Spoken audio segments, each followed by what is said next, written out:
We are excited to be here and talk to you about combinatorial testing, specifically with an application for AI-enabled systems.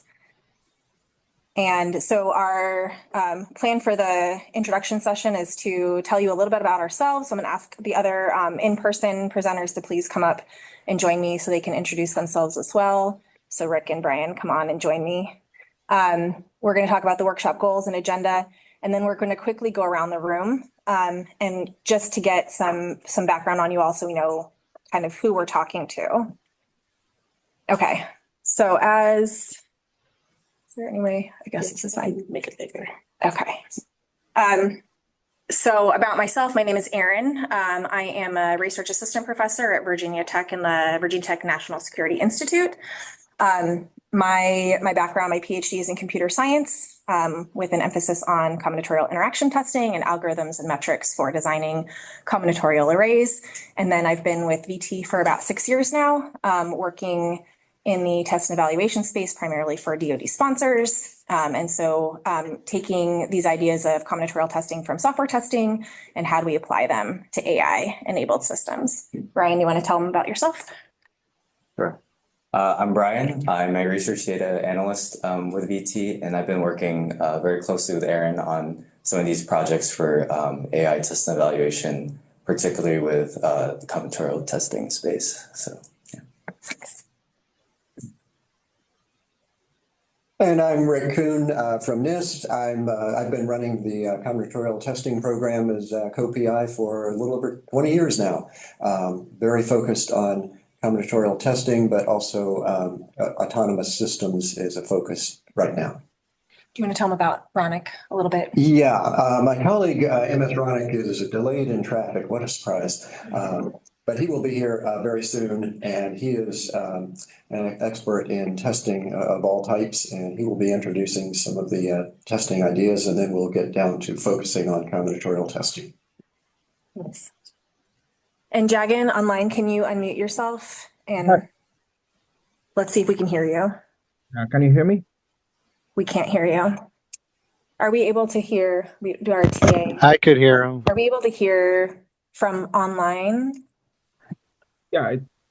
Can you hear me now? It's muted. We No. can hear him online. I can hear you. Microphone Right here. upper. Check the device.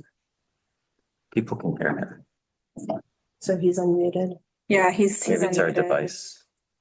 I actually don't know how to do it. Wait. Okay.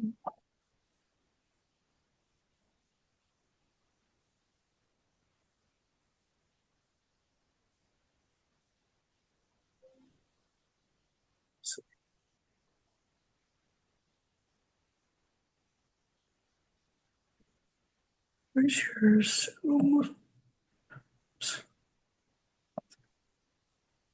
Because we're sharing screen, so good idea.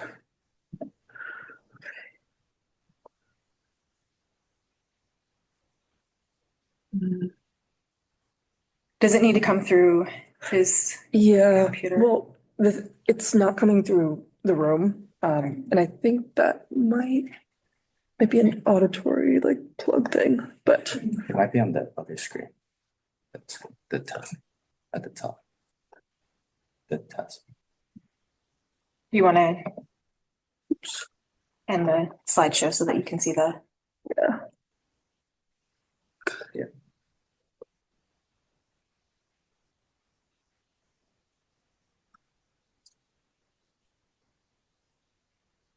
Sure.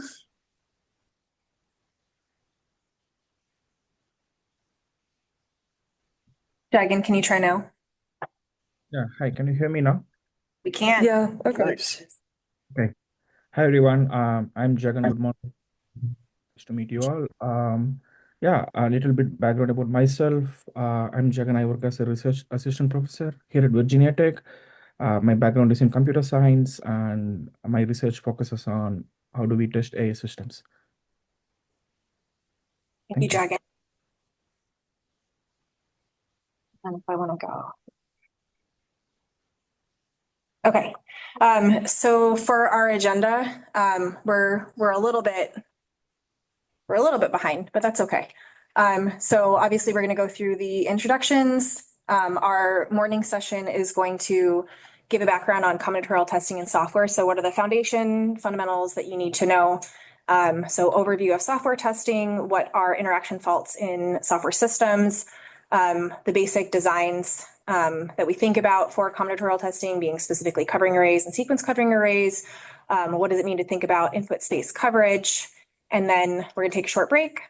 And then we're gonna head into our session talking about the applications of combinatorial methods for AI. So what are the direct applications of existing methods? What are new methods and metrics for combinatorial testing, specifically for testing AI, given some of the gaps? And then what are some future directions that we are thinking about? Obviously, then we're going to take lunch, and then we're going to go through some tools, hands-on demos. Then another break, and then at the end of the day, we're going to have a discussion where hopefully we get feedback from you. We sent out a prompt. We did get some responses about what are the practical problems that you have of applying combinatorial testing.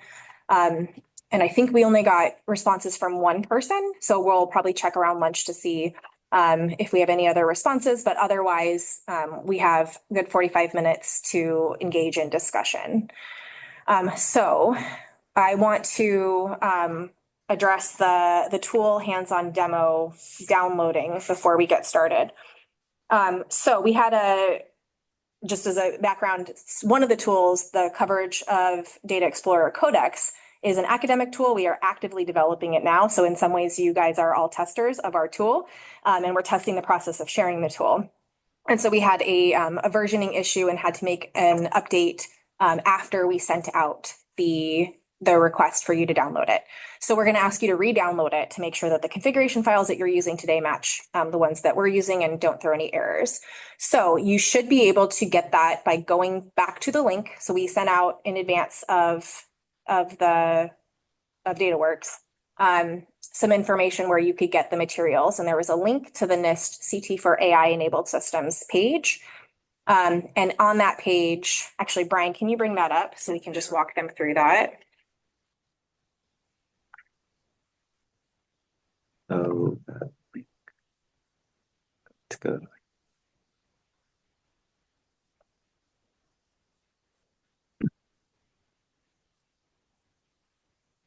And are we sharing that? Can you slide it over to Oh, yes. one of the windows?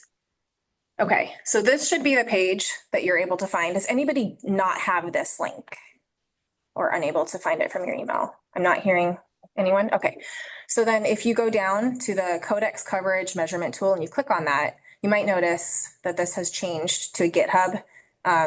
We realized it'd be easier just to share. So if you go down to, share directly from GitHub instead of having to pass through multiple levels of approval. And so then if you go into the code, the green button where it says code, then you can scroll down and see download zip. And you should be able to click on that and download the zip.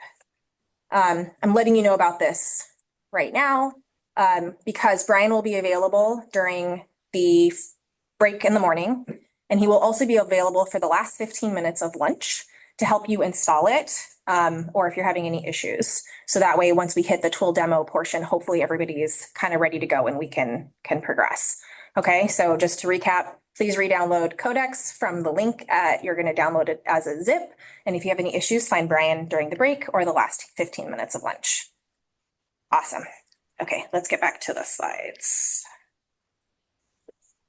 Additionally, we've pushed some slightly modified versions of the slides, which are also available on that same website. If you would like to grab newer versions, they have like the prompts we're going to discuss in the afternoon and a slight clarification. Okay, so now we would like to know who it is that we're talking to. So I'm going to go through the room really quickly, and we're just going to ask for your name, your role, and your organization if you're able to share that. And then if you have any prior experience with combinatorial testing and or programming. So again, we can gauge to the level of the room. So let's start here. Hi, I'm Tyler Pleasant. I work here at IDA. I'm a research associate. No experience with combinatorial testing, but I think programming Python, R, and Awesome. Nice to meet you. Hi, I'm Hunter. I'm a machine learning engineer at MTSI in Huntsville, and I don't have any experience with combinatorial testing, but programming is fine. Awesome. Oh, yes. I'm Lena. I'm from IDA, so I work here. I work mostly in cybersecurity. And I have little experience with combinatorial testing, but looking to learn more. I'm Laura Rabbit. I specialize in human machine test and evaluation at MGA. I don't have any experience with combinatorial testing, but I do mostly for statistics. My name's Marie. I'm from Sandia National Labs and I saw a session there. I had no experience with combinatorial testing. It's super interesting. And most of my programming is also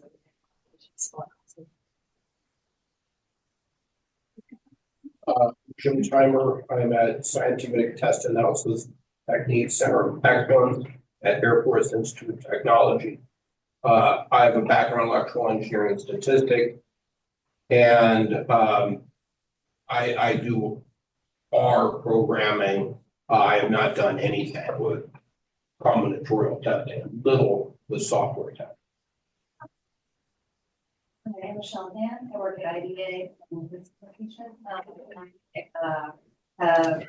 Very little experience, but I have done DOP. Awesome. So the second half of the room, we're kind of spread out. So if you can project a little bit, that probably helps people to find. Lynn Graves, I'm the technical advisor.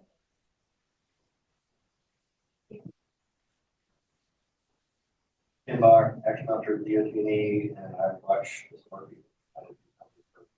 I'm Vicar is IDA, supporting DOT&E, mainly net-centric plan systems. Thinking a lot about this, haven't used Codex, so I'm interested to try. Liz Berger with the 413 Flight Test Squadron, so 96 testing. Background is master's in math. I love the pure math, but got thrusted into the area. But I have downloaded Axe. I have used it for tried, and I'm super excited to work with it. Carrie Ann Herring also with 413 Flight Test Squadron. We're the only Air Force squadron that does variability.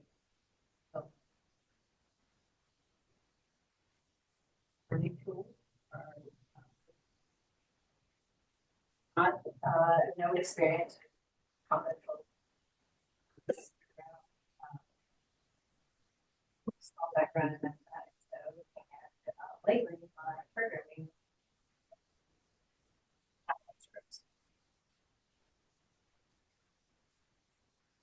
Hey, Robert Allred. I work here at IDA in support of DOT testing, primarily on the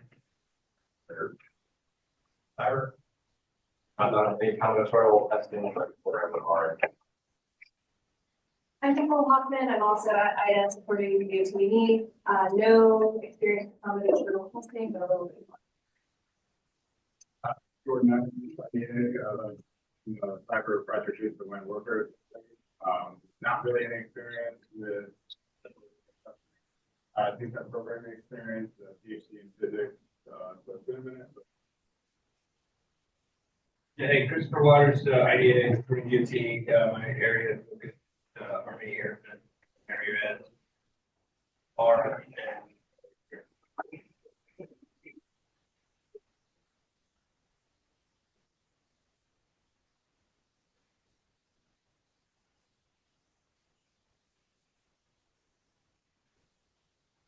My name is Miriam Armstrong. I am a human factors researcher at IDA supporting DOT&E.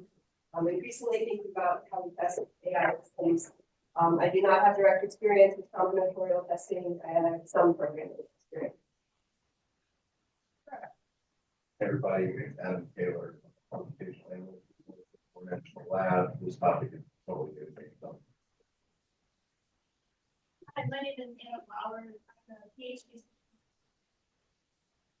I have some basic knowledge of combinatorial testing. And I.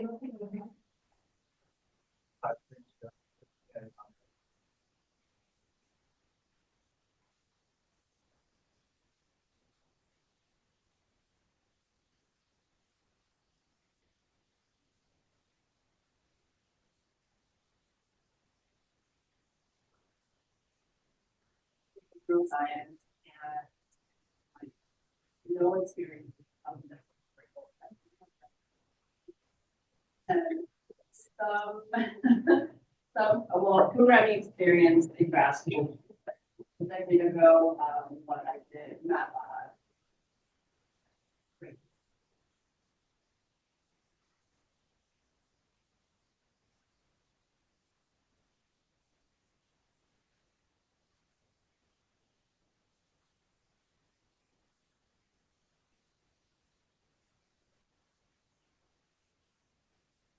It's got me, is any actual certification experience.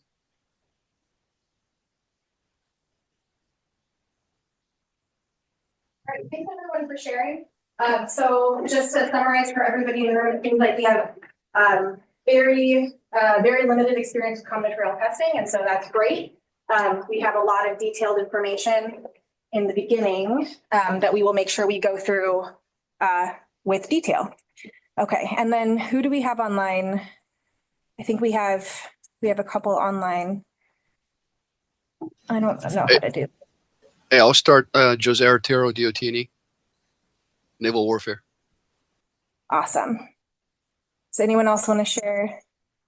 Craig Andrus, DevCom Analysis Center. I program in R a little bit now, but really want to also say I appreciate that you guys were able to add this course virtually and all you guys did to make this happen.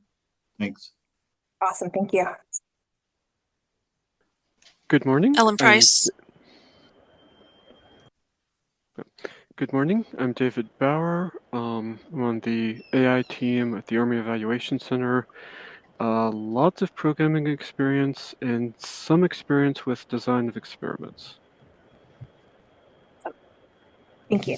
Hey, this is Ellen Price from the Joint Interoperability Test Command. I lead our operational evaluation cell, so experience in combinatorial testing and working to get more integration for AI at T&E.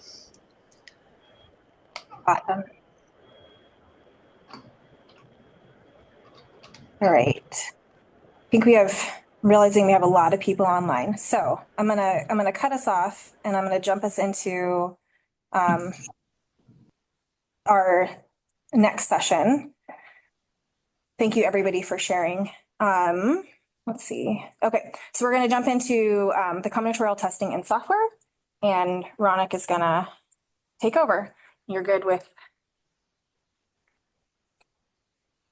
Is this working or is this? Yeah, so as long as it's green, the mic is on. And if you need to turn it off for any reason, if you tap it, it'll go red and then the mic will be off. Okay, all right. All right, everyone, this is wonderful. I hope you had a good beginning of the morning. We had a very eventful one because I was driving for an hour and 15 minutes, which is supposed to take only 50 minutes coming down from Maryland. But I'm Dr. M.S. Raunak. I have been a professor of computer science at Loyola University, Maryland for many years.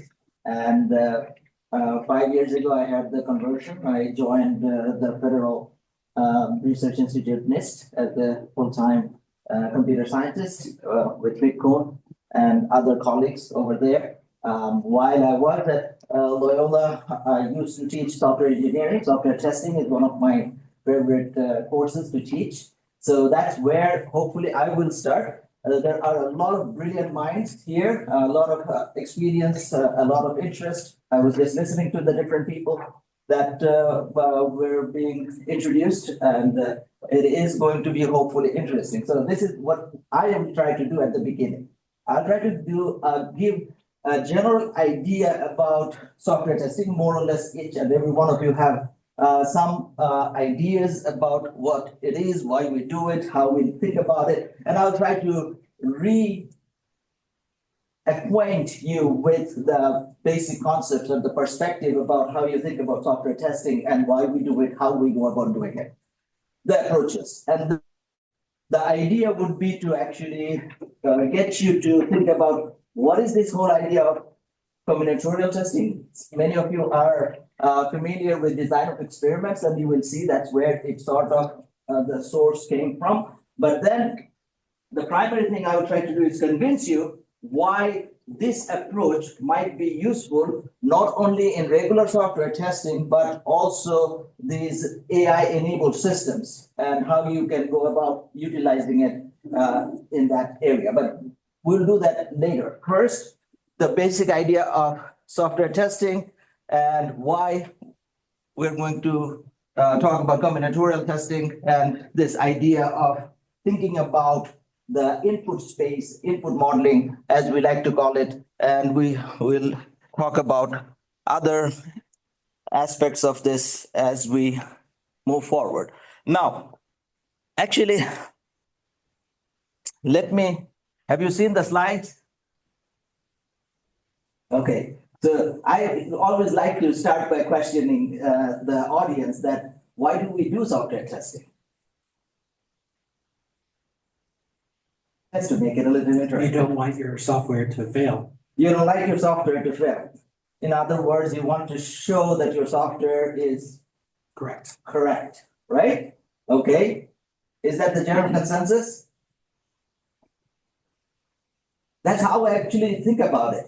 Now, many of you might have heard of this famous computer scientist called Dijkstra, Edgar Dijkstra, all right, very famous computer scientist. So he once posited, and actually one of his dictums is that you can use software testing to show the presence of bugs, but you cannot use it to prove the absence of it.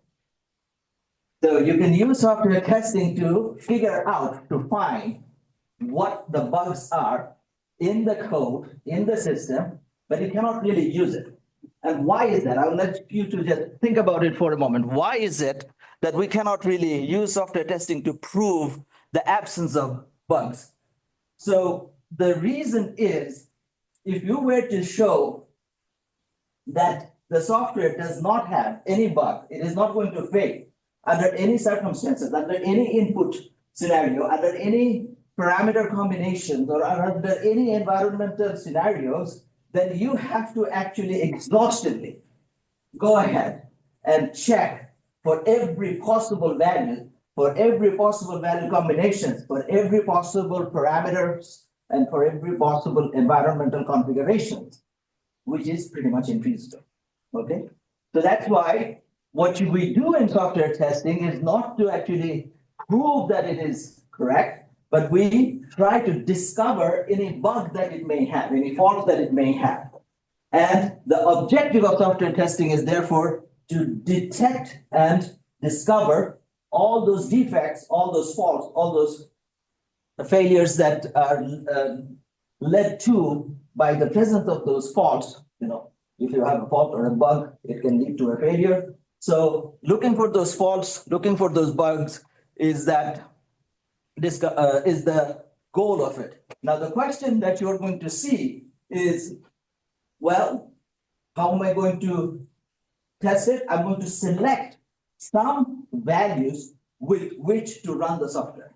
I'm going to select some configuration under which to run the system. So selecting those values or deciding on those configuration parameter values is the essence of how you're going to go about testing your system. So the objective is decide how you are going to select those values, how you're going to choose those configuration settings such that if there was any bug, it is discovered. In other words, it's a kind of a selection process, kind of a, I don't want to use the sampling because that has a different meaning in the statistics world, but it's kind of like you take a subset of all possible values that you could test with. You take a subset, you take a small fraction of it, and you try to use it to show that your software system is working under that set of input values as expected. So therefore, for the last 50, 60 years, the purpose of software testing has been driven by two overarching research questions. One is, how do you go about selecting those test cases? How do you go about selecting those values with which you're going to test? And then when can you say that, yeah, I have had enough? Where do you stop? What's your stopping criteria? That, okay, we have tested enough. If the system has been producing the output as expected, then we have had that scenario. Now, this is one way to look at it. This is not the only way, and this is definitely not the way I will not claim, but one common way in the testing discussion that people will talk about is that to answer those two questions, how do you select your values and when do you stop? To answer those two overarching questions, one way to go about it is to take what is known as a white box approach or a structural approach or an implementation-based approach versus a black box approach or a functional approach or a requirement specification-based approach. Now remember, we're trying to answer those two questions as to how I select my test values, and where do I stop. Now the white box or structural approach basically assumes that, okay, I have access to the source code of the system, the software, the program, and I can execute it, and I can try to see what pieces inside are getting executed, and I will use that piece of information to decide what values with which I test and when I stop. Now, this is essentially what all the majority of software testing approaches, even right now, are primarily driven by. Now, this criterion based, the structural approach based criteria would basically tell you that, okay, if I have a piece of code, let me run that piece of code with some input values. All right, with some parameters, values, with some inputs, and let me see what part of that piece of code gets exercised. And then I will try to make sure that I have selected such input values so that every line of, you can speak a little louder, the microphone.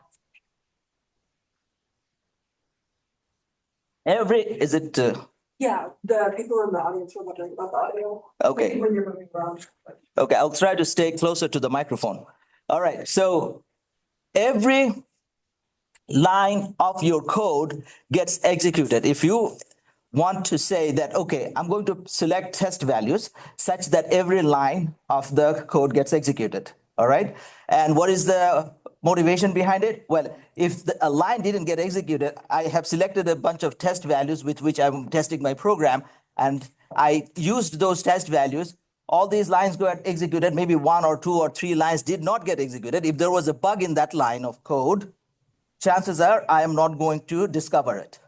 So the nearly immediate conclusion that you will draw is that at least make sure that every line gets executed. It's called having a statement coverage. So this is a coverage criterion, is that I am going to select test cases such that every line will be executed. And another one is called branch coverage, where you are saying that I'm going to select values such that every branch, every if statement, every while statement, wherever you have a condition, every conditional statements are going to get executed with a true branch and a false branch. Both of their branches are going to get executed. So it's called a branch coverage, right? So the idea is, and there are many, many different criterion, and you can choose that, I'm going to have our software released to the world with a set of test cases such that we have achieved at least 85% statement coverage. Now, can anyone guess why people don't go for 100%? For massive software, like millions of lines of code, when things grow organically, a lot of the times there are some unreachable code. There are some dead codes, there are some unreachable codes. And when you are talking about Windows Vista, for example, anyone who is old enough, when that was released, and there is a particular reason why I brought up the example of Windows Vista. It was remarkably buggy operating system. And Microsoft actually had one of those criterion. They had this thing that we will at least have 80%, 85% statement coverage when on of your software that gets released. And I'm not trying to point out Microsoft, that was the industry practice, and that is still, in many cases, the industry practice is that we will have some sort of statement coverage or some sort of branch coverage. Now, you may immediately ask the question, well, you are talking about some software that was released and it actually had structural coverage and it was still remarkably buggy. So that basically tells us that this is not necessarily should be the ideal scenario of how you choose your test cases. This is sort of like the bottom line. You should have some level of structural coverage, but that is probably your bottom line of where you are starting. But then there are other issues that you're going to have, that even if you have high structural coverage or any kind of white box based structural coverage, you are not going to necessarily see how your software behaves under particular input values. You may have executed that line with one input value, maybe a different kind of input value, if it would have brought out a bug, would have led towards a failure. So these are the kind of white box approach, structural coverage criteria that people have discovered and worked on over the last 50, 60 years of software testing research. Statement coverage, branch coverage, condition coverage, MC/DC coverage, which is actually very important because the aviation industry actually asks for that one, MC/DC coverage, which is a very stronger, it's a much stronger criterion than just simple branch coverage or condition coverage. And then the top is path coverage. This is not the only thing. In the software testing literature, there are actually also a lot of other path coverage, meaning there are ideas. I'm just giving you so that you know that there have been a big research effort to come up with other criteria, coverage criteria, based on where did a variable get declared and where did it get used. So there are like this def use, where the variable was defined and where it was used and what path was taken from the definition place to the use place. So these def use cases and the paths between them, there are multiple coverage criteria that has been defined. Let me remind you one more time. We are trying to answer those two overarching questions. How do I select my test cases? What values do I test my software program with? And how many do I select? When do I stop? So these criteria, these def use, all defs, all uses, orders, context coverage, reach coverage, these are all different types of things. And this is basically a subsumption relationship. So the statement coverage, you may find a little interesting, is that our industry still pretty much works in this bottom right corner where we're still talking about criterion of branch coverage and some cases of some predicate uses, some other use scenarios. And these are all different types of research criteria that people have come up with and showed that these are stronger and stronger coverage criteria. Now, that is white box testing. And then let me tell you some scenarios about why white box testing might not be useful in certain scenarios. A lot of the times you may not have access to the source code. You may only have a specification of the source code, or it may be just infeasible to actually see how the code is getting exercised under every values that you are testing it with. That's one scenario. Other scenario is that even if you have perfect structural coverage, you don't necessarily get to see how the software behaves or what output it produces under very specific values. And pretty soon you're going to see, I'm going to talk about different combination of values, when different parameters have a specific combination of values. And that is where we will try to convince you a lot of the bugs come out of, those interactions of values.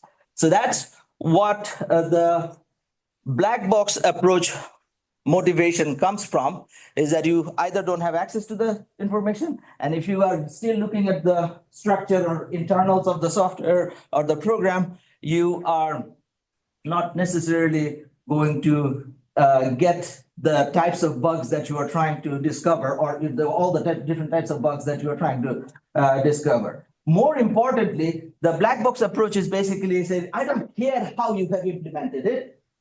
I want to know what this is supposed to behave, how this software, how this program is supposed to behave under certain possible scenarios. I want to focus on the specification. I want to focus on the way it is supposed to produce its outputs. And based on that, I'm going to design my test cases such that we are going to discover the bugs. So general ideas, again, I'm not going into combinatorial testing yet. I'm sort of building the groundwork as to why we want to look at combinatorial testing.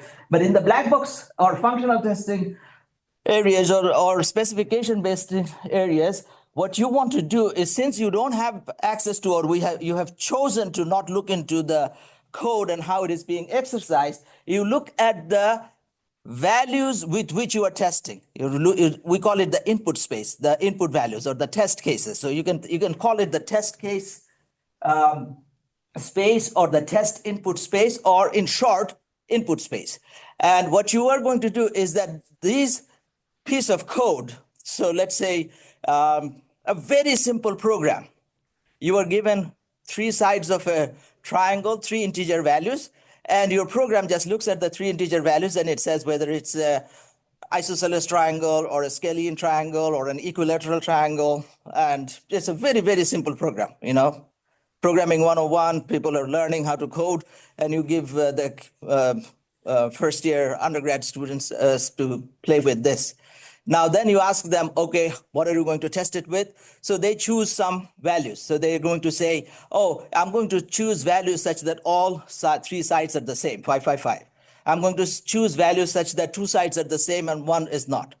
And then you're going to also ask them, okay, think about some things that will actually make it fail or potentially make your kid program fail. So that's when the students start to think, okay, I need to select some negative values maybe, the things that are not supposed to be in there, and I need to probably test. Now, the idea here actually comes from taking the possible input values and partitioning it into different equivalence classes. So in this example that I just gave you, that, if you have a simple program that takes 3 integer values and just tells you that these are 3 sides of a triangle and what type of triangle it is, it can be, an equilateral triangle, an isosceles triangle where 2 sides are the same, or a scalene triangle where 3 sides are different. And then there are values which are supposed to say this is not a triangle. Any triangle has a specification that any 2 sides, if you add them, will have to be greater than the 3rd side. Otherwise, it's not a triangle. So that condition is there somewhere in your program. So if you are going to do that, you're going to at least try to input some values where the 2 sides are less than. So you say 3, 4, 15. That's not a triangle, right? So your program should be able to say not a triangle. So that is also another partition. So think about all the different types of values that could be given, partition it into equivalent classes, and choose values that at least you have chosen something from some equivalent classes. So that are some ideas. And the main thing to think about here is, what are my potentially fault revealing values? So that's where, when I get to teach software testing, I basically try to get my students to think about what may actually cause your program to fail. So that's when they start thinking, okay, I'll give you some input values that the program might not be expecting. Negative values, characters, that should be some simple input sanity test should be there as part of the program. And then when you know about the specification, you can make sure that, okay, something that is not a triangle, 3, 4, 15, let's see if I put that, what does it do? So these are edge cases, scenarios that you are pushing the boundaries. But the way you are going to think about it is you're going to look at this equivalent classes and at least choose some values from each equivalent classes. Now, what you should also do, and this is part of the beginning of combinatorial testing idea, is that not only you choose only that I randomly choose 3, 3, 3 for that triangle example, or 3, 4, 5. You want to also choose some scenarios where you are trying to look at different combinations of values. Now, you might be saying, okay, combinations of values. Well, why combinations of values? Let me then take you to the motivation of this idea of combinations of values that combinatorial testing is based on. So any questions so far about why we do software testing? What's the big overarching questions of software testing? All the different criteria that we have come up with over the last 50, 60 years, all the different structural coverage criteria, and some of the, I didn't go into the black box criteria. There are also black box criteria. I just gave the main idea that you want to look at the input space and want to partition it into some equivalent classes and make sure that you have chosen some things from the equivalent classes. And then I'm quickly jumping into the scenario, which I have not started yet, is that you want to select some combinations of values, and I'm going to motivate why that is important. Any questions so far? Good.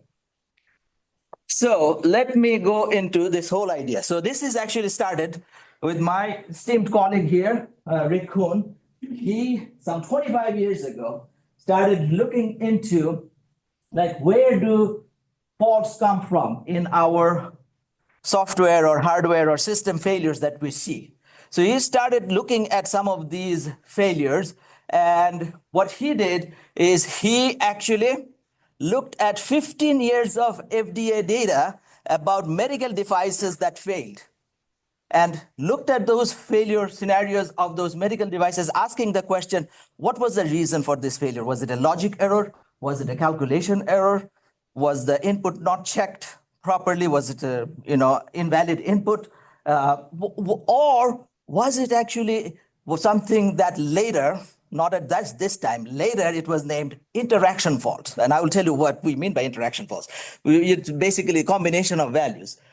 Now, this interaction faults or combination of values is something where it's not only one value being in a certain class or being in a certain space is resulting in the cause of the failure. In other words, let's say if the pressure is below 10, that's when the software malfunctions or the device malfunctions. It's not only when the pressure is less than 10, when the volume is more than 300. So if the volume is more than 300 and the pressure is less than 10, then you are seeing some sort of malfunction of the software. This is what was later termed as an interaction fault. Why interaction fault? Because it is being discovered or it is being manifested as an interaction of two values being in a particular space, one being above 300, one being less than 10. So this interaction fault would be, in case of two variables in certain values, is a two-factor interaction or interaction between two factors, okay? So two-way interactions. Now, at that time, we're talking about 25 years ago, at that time, people are already familiar with this pairwise interaction. It's not that people didn't know about pairwise interaction, and people did start to work with designing test cases where these pairwise interactions are there. What people did not do at that time was more than that. Like, what about three-way interactions? What about four-way interactions? What about five-way interactions? Like three-way values and four-way combinations, five-way combinations. That was not something people used to do at that time. Pairwise interactions coming from the design of experiments and other related concepts drawn from design of experiments in the world of software testing, people used the ideas of pairwise already. Now, getting back to this scenario, when you have only one value in a certain space, that is a one-way interaction. Pressure is less than 10. You have two values in a certain space, pressure less than 10, volume greater than 300, two-way interaction. And you add a third factor, like velocity is 5 or some other input is 5. Then you are going to see a three-way interaction.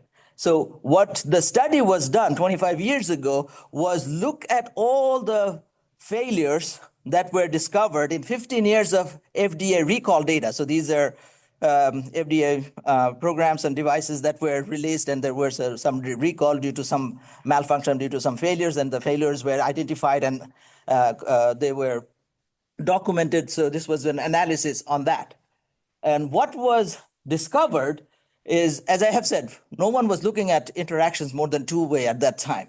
But here is what was the most interesting thing, is that the failures in this particular set of data, about 65% of those faults were caused by a single factor. You know, if you chose that particular value for that particular parameter, you would have been able to get that fault getting manifested. So the idea, remember, the idea of software testing is to discover all the bugs that might be there.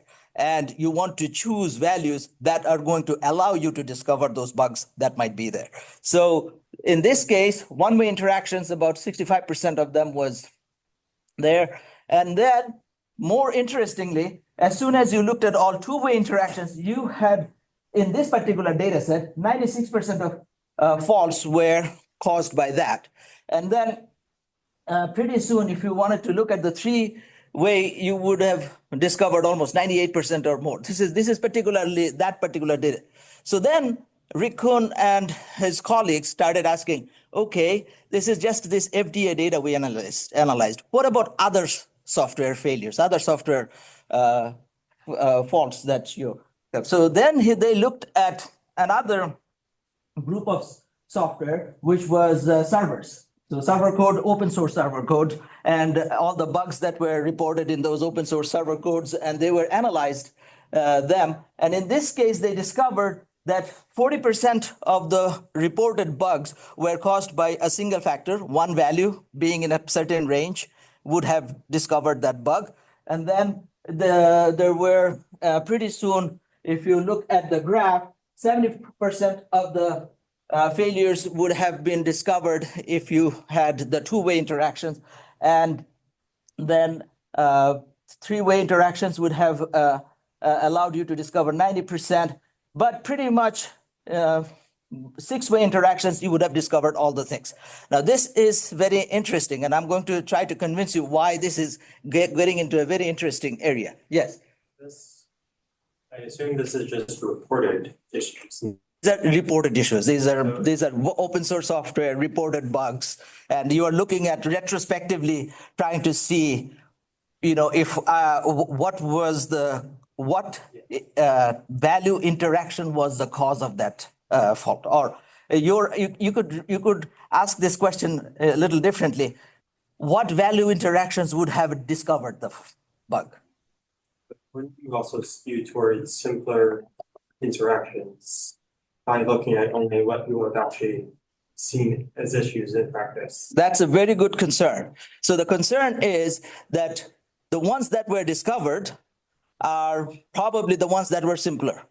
The ones that have not been discovered are probably a more complex bug and which may actually require interactions. So this is why just stopping at one set of data is not sufficient. So they did not stop at two sets of data. They did many, many studies. And this is, remember, 25 years ago. And I'm going to jump ahead and give you one of our punchlines. So in this 25 years of study, we have not had any empirical evidence where someone said that here is a piece of bug, here is a bug, or here's a error, which would require more than six-way interactions to discover it. So empirically, we do not have that scenario in this last 25, 26 years of these studies. But let me jump back to the original study. So they didn't stop at server. They looked at others. And what they did is they then looked at the NASA's distributed database.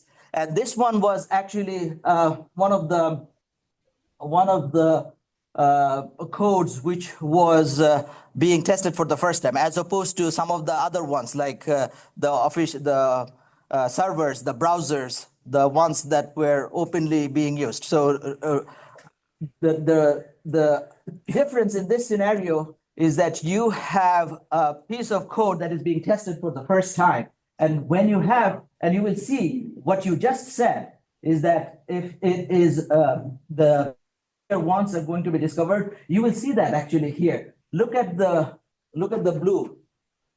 All right, 70% of the codes were single factor because this is being tested for the first time. It's not something that has been on the use, on the out. So you have simpler bugs taking up the bulk of the different the failures. So in other words, what you are going to see here is that if it is well tested, many users out on the field, you are going to see a big jump on the simple scenarios, and then you're going to see that the things that are not tested, you will probably find a lot of simpler bugs.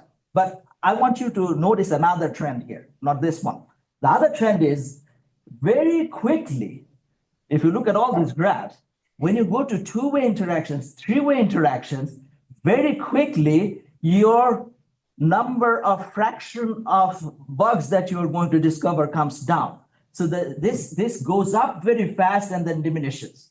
In other words, if you could somehow say that I'm going to make sure that all three-way values, all three-way interactions are tested for, you can get into some high level of confidence that I have discovered most of the bugs, like 95% of the bugs or 98% of the bugs that were to be discovered. So that is something I'm going to say again and come back to it. Now, they did not stop there. They looked at TCP/IP. Again, you will see that the same scenario that you are having some level of fault in the first single value interaction, but then very quickly, two-way, three-way, it goes and starts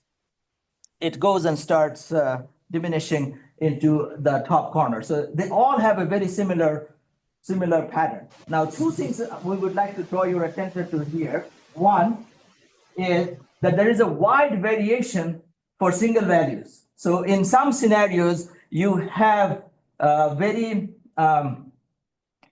well-tested software, which you are going to see not too many single factor failures are left unfound.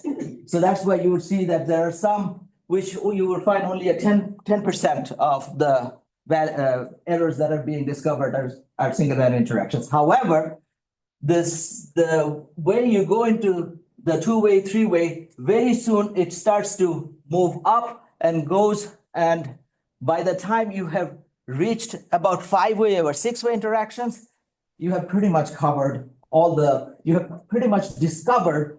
bugs that were to be discovered. All right. So that's actually an amazing empirical result. It's not a theoretical result. It's a very, very interesting empirical observation that when you have seen some five-way, six-way interactions, you have pretty much discovered all the bugs that were to be discovered.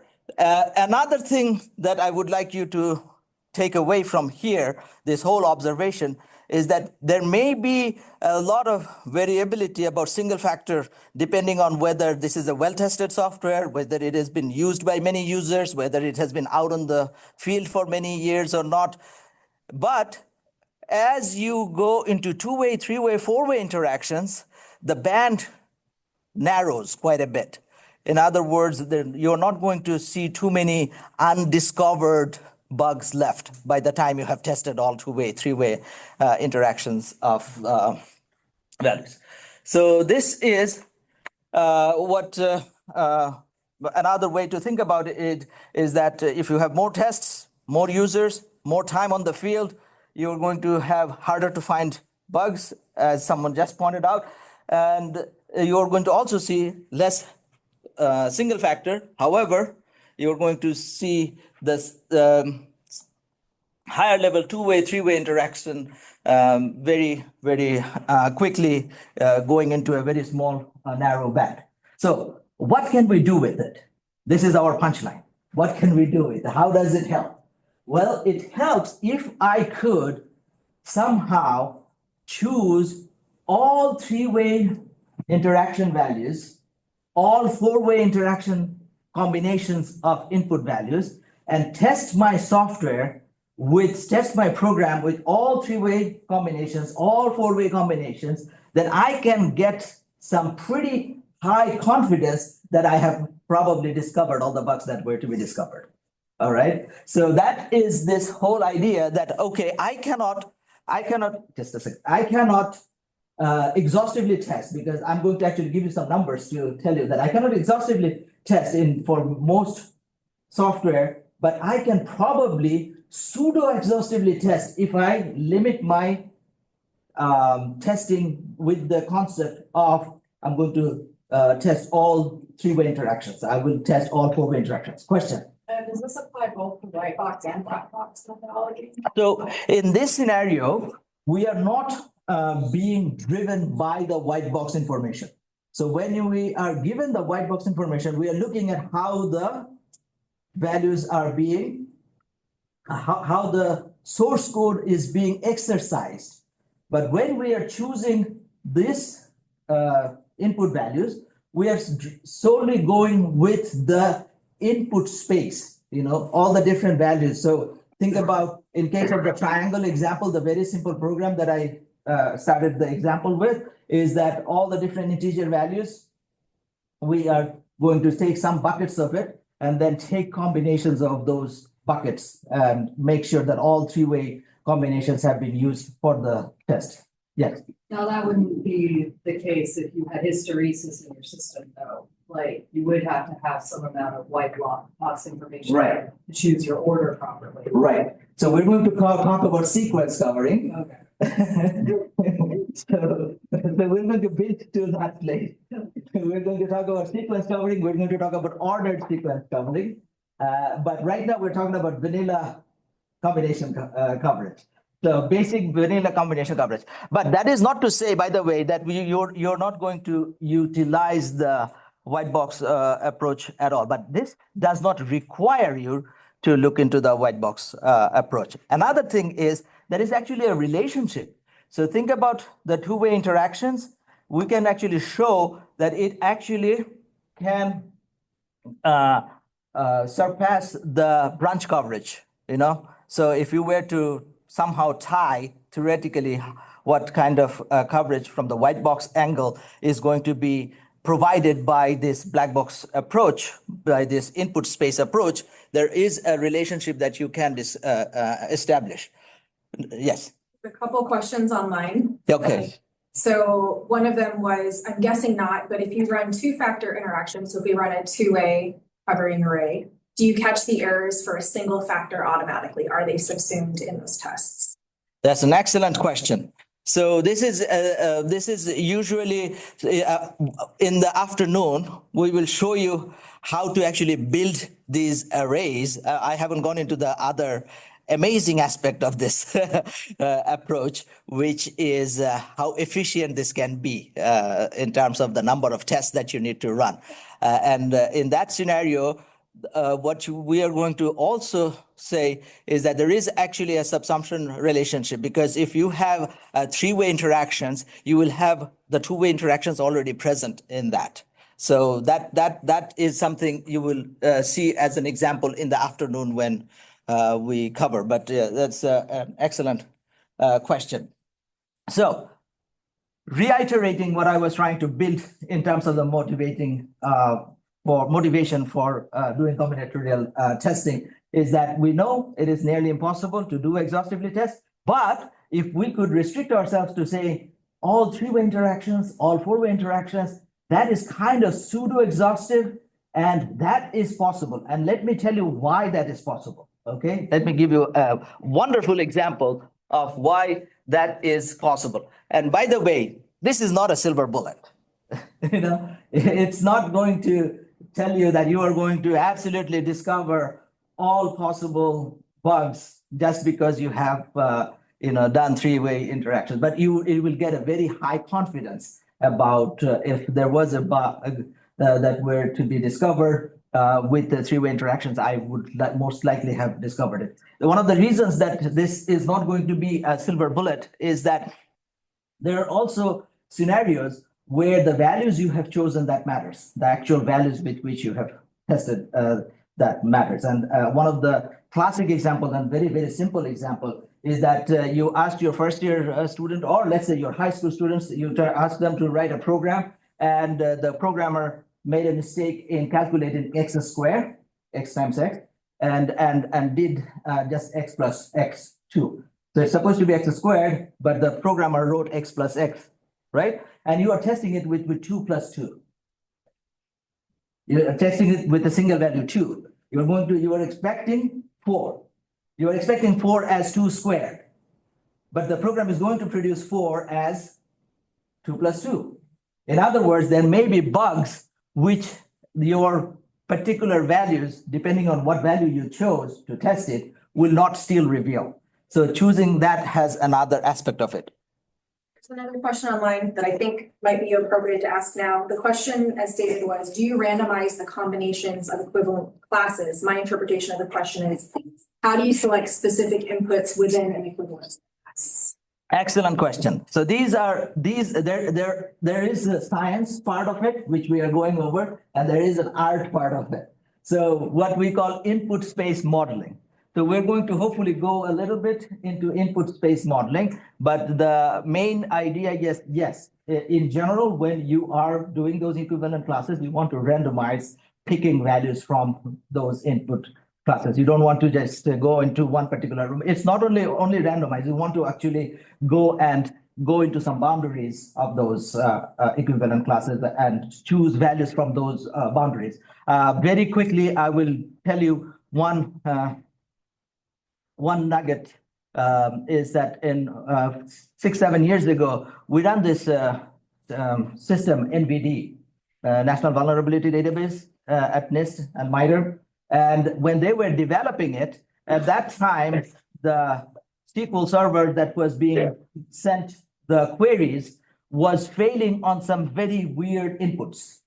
If you have a bar, an or if you have, things that you are not supposed to have a simple string, but if you have certain specific characters string there, it was giving an error message.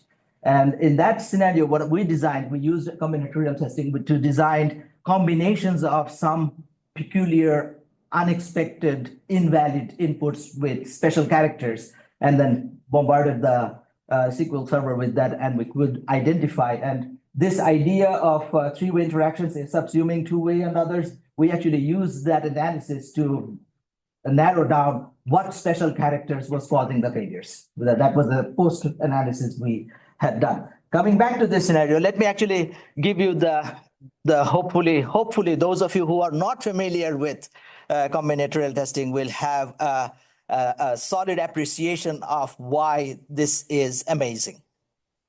This is a simple font choosing of Microsoft Word or any other word processing that you are probably very familiar with. And you have all these different effects, all right? If I am going to choose only focus on the effects that you can have on the font, whether make it bold, make it italic, make it either become a superscript or a subscript, or have a strike through or a double strike through. Now, there are some caveats in this one, which I will show as an example in the afternoon after lunch.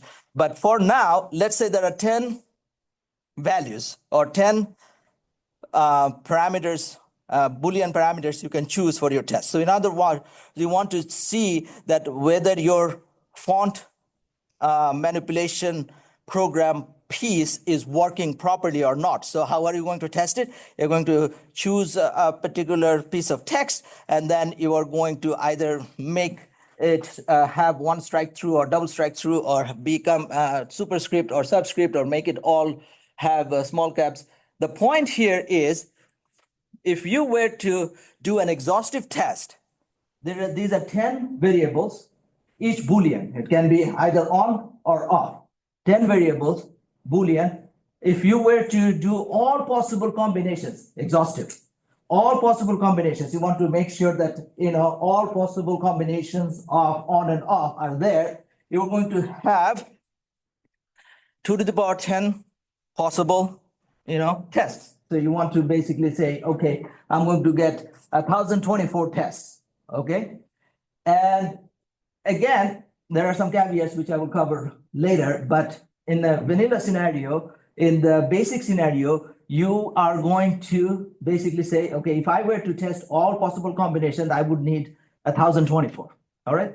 In today's term, 1,024 tests doesn't sound that bad, but let's say you are really pressed for time and money. And let's say each of these tests costs you $1 million to run, just for the heck of it. In other words, you are trying to decide what's the minimum number of tests I can run and still feel that I have pretty much discovered any bug that were to be done. So let's go back to the combinatorial idea. What is that?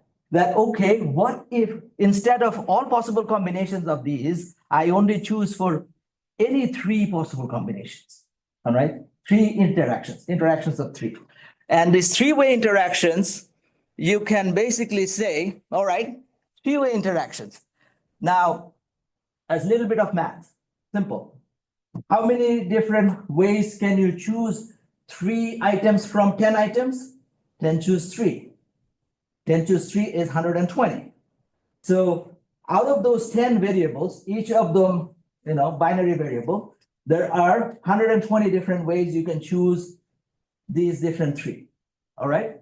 Now these 3 variables, they are all binary variables. So that means they can be 0 or 1. So you have 8 possible value combinations: 0, 0, 0, 0, 0, 1, 0, 1, 0, 1, 0, 0, 1, 0, 1, 1, 1, 0, 1, 1, 1, right?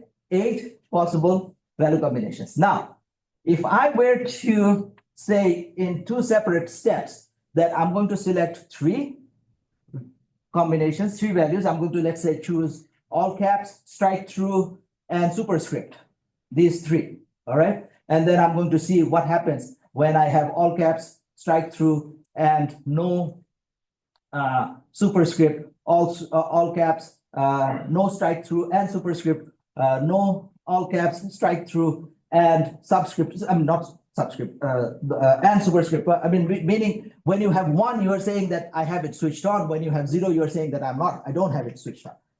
Even in that case, you are going to have 120 different ways you can choose 3-way. And then each of those 3 ways have 8 possible value combinations. So 8 multiplied by 120, 960 combinations. All right. Now, the kicker is that when I run one test, I am choosing 0 or 1 for each one of those 10 variables, right?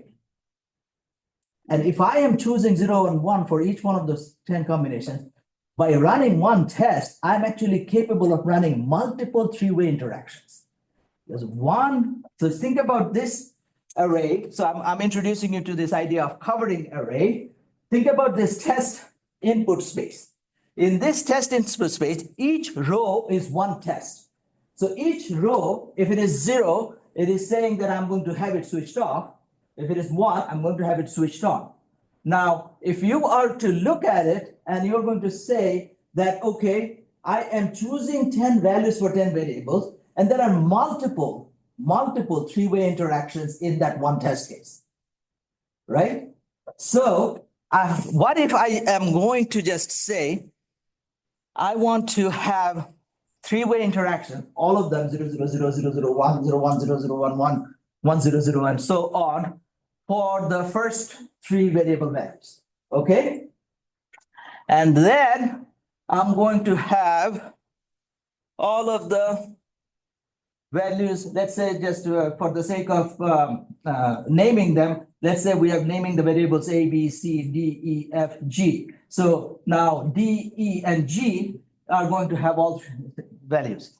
Now, what I'm going to tell you is that the exhaustive testing, 1,024 test cases, versus 3-way choosing first and then looking at all possible combinations, 960 tests can be achieved with only 13 tests.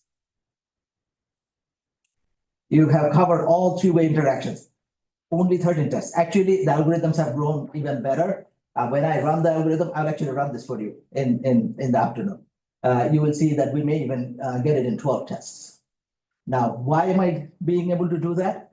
Because this has packed all three-way interactions in this covering array such that you have any three combinations, any three values that you pick, it is the three-way combinations, all 8 of them are present here in this 13 lines of tests. In this 13 tests, all possible three-way combinations are included. That's the kicker I was talking about. All right, instead of 1,024, instead of 960, you have only 13 tests. All right, and the reason you can do that is because each one of these tests have multiple three-way interactions being tested right there in each one of these test cases. So that is an amazing result, right? And it's not, we don't claim credit for coming up with this. This was already there. In the 1990s, this design of experiment concept was there. What we have done, however, with our colleagues at University of Texas, Dallas, and other places, we actually developed some new algorithms, again, 25 years ago. And then we have developed some tools about 15 years ago. And those tools and those algorithms are pretty efficient. I mean, it's an NP-hard problem, finding the smallest number of rows that will have all three-way interactions or four-way interactions. It's an NP-hard problem, but the algorithms are pretty efficient and can give you optimum result. Now, let me give you, okay, this seems like a toy problem. What about real-world problem? Let's talk about a little bit of a real-world problem. Let's say in a larger example, we have a system where you have 34 different switches. So again, these are binary variables. The switch can be on or off. Now here, if you have 34 different switches and you want to test that, okay, the system produces output as expected in all possible combinations of values, in that scenario, you are going to have for 34 switches 2 to the power 34 or 1.7 billion with a B capital, all right? 1.7 billion test cases if you were to get all possible combinations. Remember, we said all exhaustive testing, infeasible, most of the cases. However, what if we said, remember those graphs I showed you, that by the time we have tested all three-way interactions, we have pretty much covered in almost all the empirical studies we have done, 97, 98% of the failures that were to be discovered. So what if we just wanted to get like, instead of 17 billion tests, if we wanted to interested in only selecting all three-way combinations. Now remember, when you are switching on or off all 34 switches, there are many, many different three-way tests or three-way combinations being tested in one test run. In one test run, many, many different three-way combinations are being tested. So you can actually run only 33 tests and get all of those 17 billion, not the exhaustive one, the three-way combinations. The three-way combinations you can, all three-way interactions you can cover in 33 tests. If you want to go up one high, you can cover about 85 different, with 85 different tests, you can cover all of the four-way interactions. So the three-way interactions and the four-way interactions, whole thing would allow you to, I discovered this problem. Erin, can we just, just to let everyone know what's happening is that there is a timer that has been added in that slide. I actually noticed it and it has 0 in it somehow. So as soon as you go to that slide, it just gets skipped past. Okay, we can pull up the PDF, I think. Let me see. We have a PDF version, Brian. Might work. I don't know if you were hitting the arrow or if you hit the arrow, try hitting the mouse key or the other way around. You do have to. Were you using the arrow? No, the PDF is on, but where is the?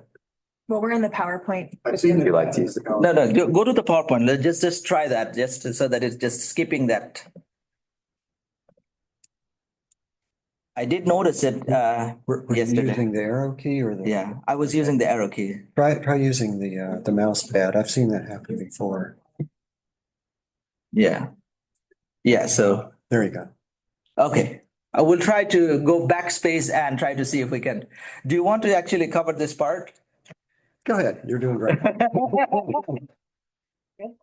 Okay, so what we will try to do is we'll try to go and hit the backspace to come back to it. So what's happening is that somehow that particular slide got a zero, move forward.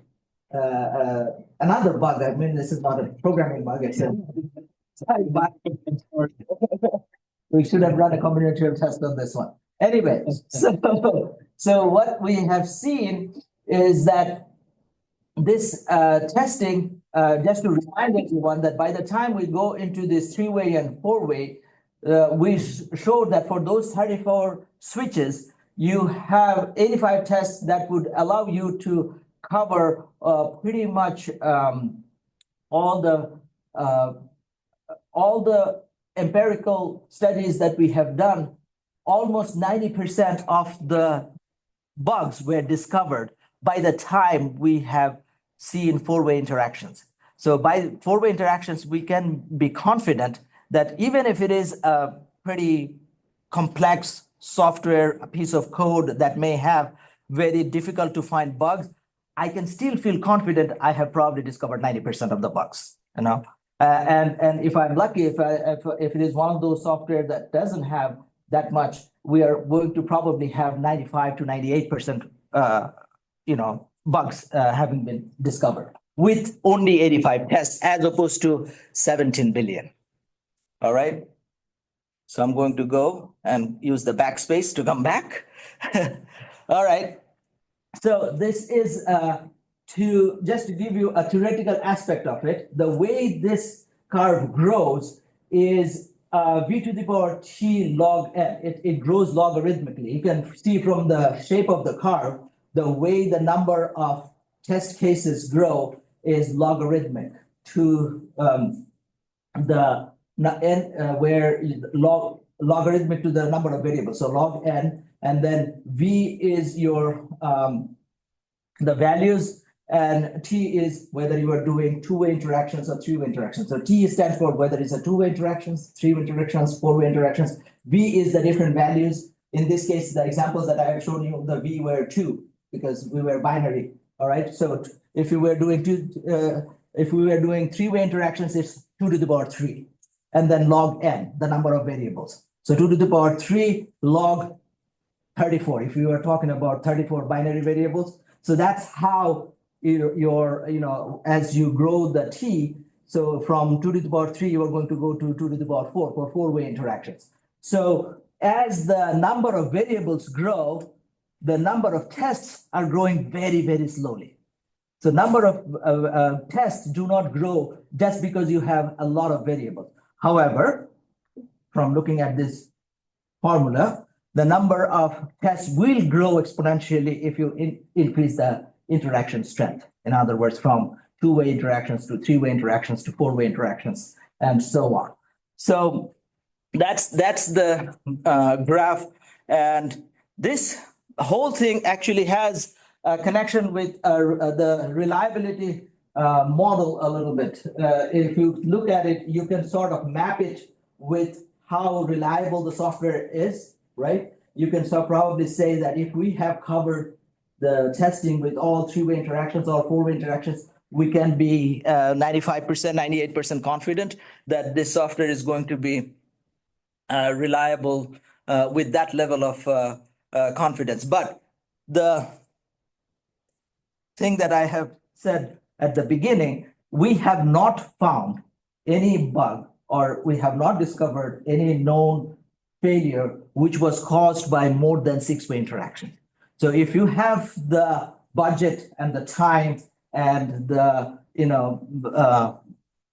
effort to do this testing of all six-way interactions, remember six-way interactions, the number of tests grows quite a bit from two-way interactions. But if you have that budget, you can feel really confident that we have probably discovered all the bugs that were to be discovered. So you can get high reliability, very high reliability, if you can go up to four-way, five-way, six-way interactions, because we haven't seen anything yet in our 25 years of different studies of a bug being discovered, which required more than six-way interactions. Okay. And this is just a repeat of the idea that if you have a database that or a software that has been untested, you are going to probably discover lower interaction value faults a lot more. But then if you have a very well tested or very well used software, you're going to see maybe fewer number of one-way interaction faults, but more and more, you're going to see two-way, three-way interactions. By the time you go to two-way, three-way interactions, you have probably discovered 95%, 98% of the bugs. Yes. I these. So it's like you have a similar graph for machine learning and like language-based model there. Coming up, but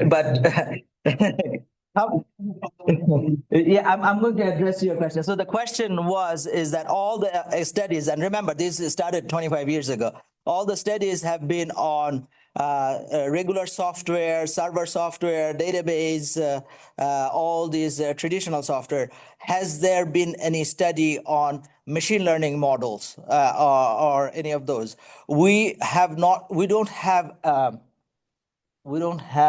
machine learning models graph yet, because we have started to apply it only in the last 3-4 years or towards machine learning, and we will show you exactly the studies in the afternoon, and even before the afternoon you will see the very specific places where we have applied this approach for analyzing machine learning input. One more question.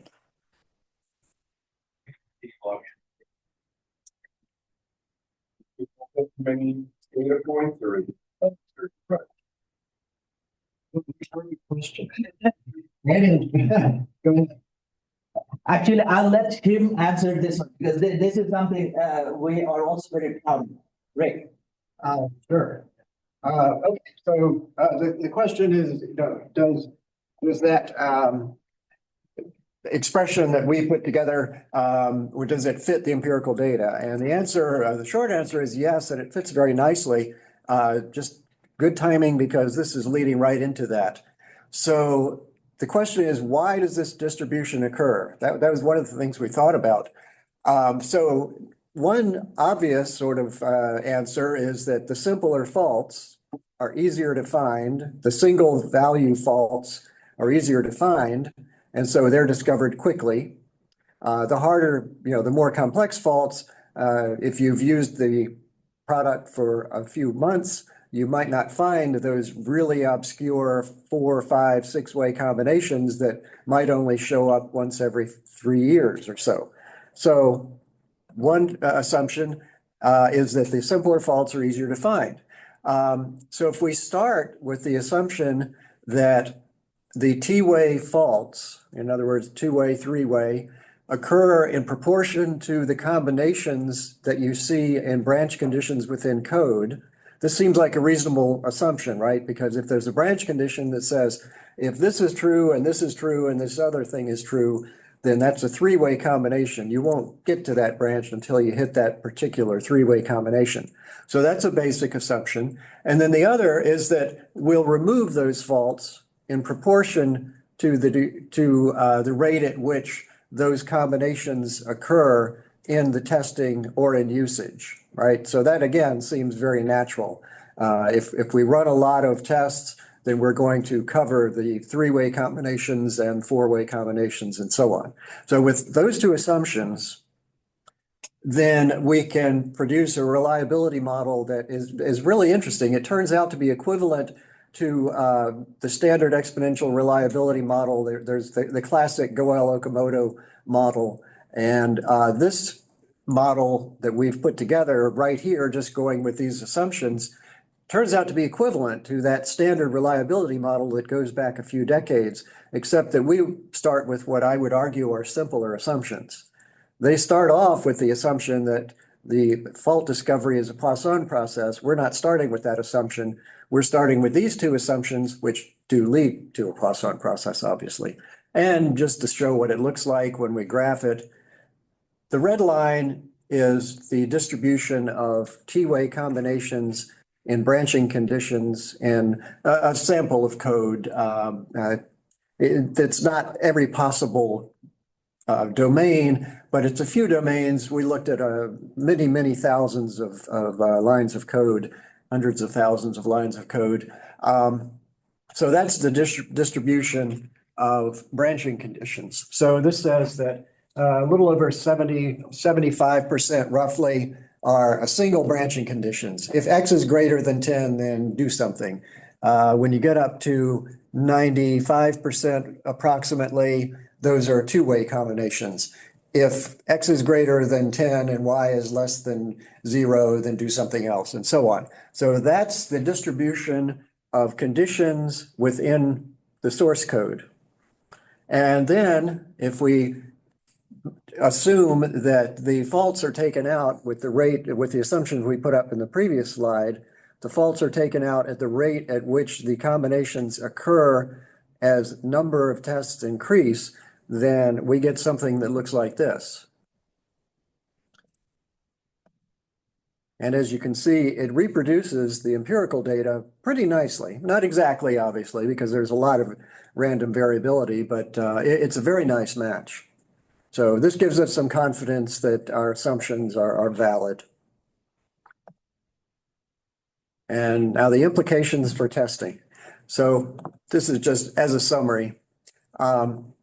We have a lot of variability in the fault distribution, and the variability is greater at the lower levels. That's that wide expanse we saw for the single factor faults, anywhere from 10% or less than 10% to 75% of the faults were single factor faults. But that decreases as we go up to two-way, three-way, four-way, and so on.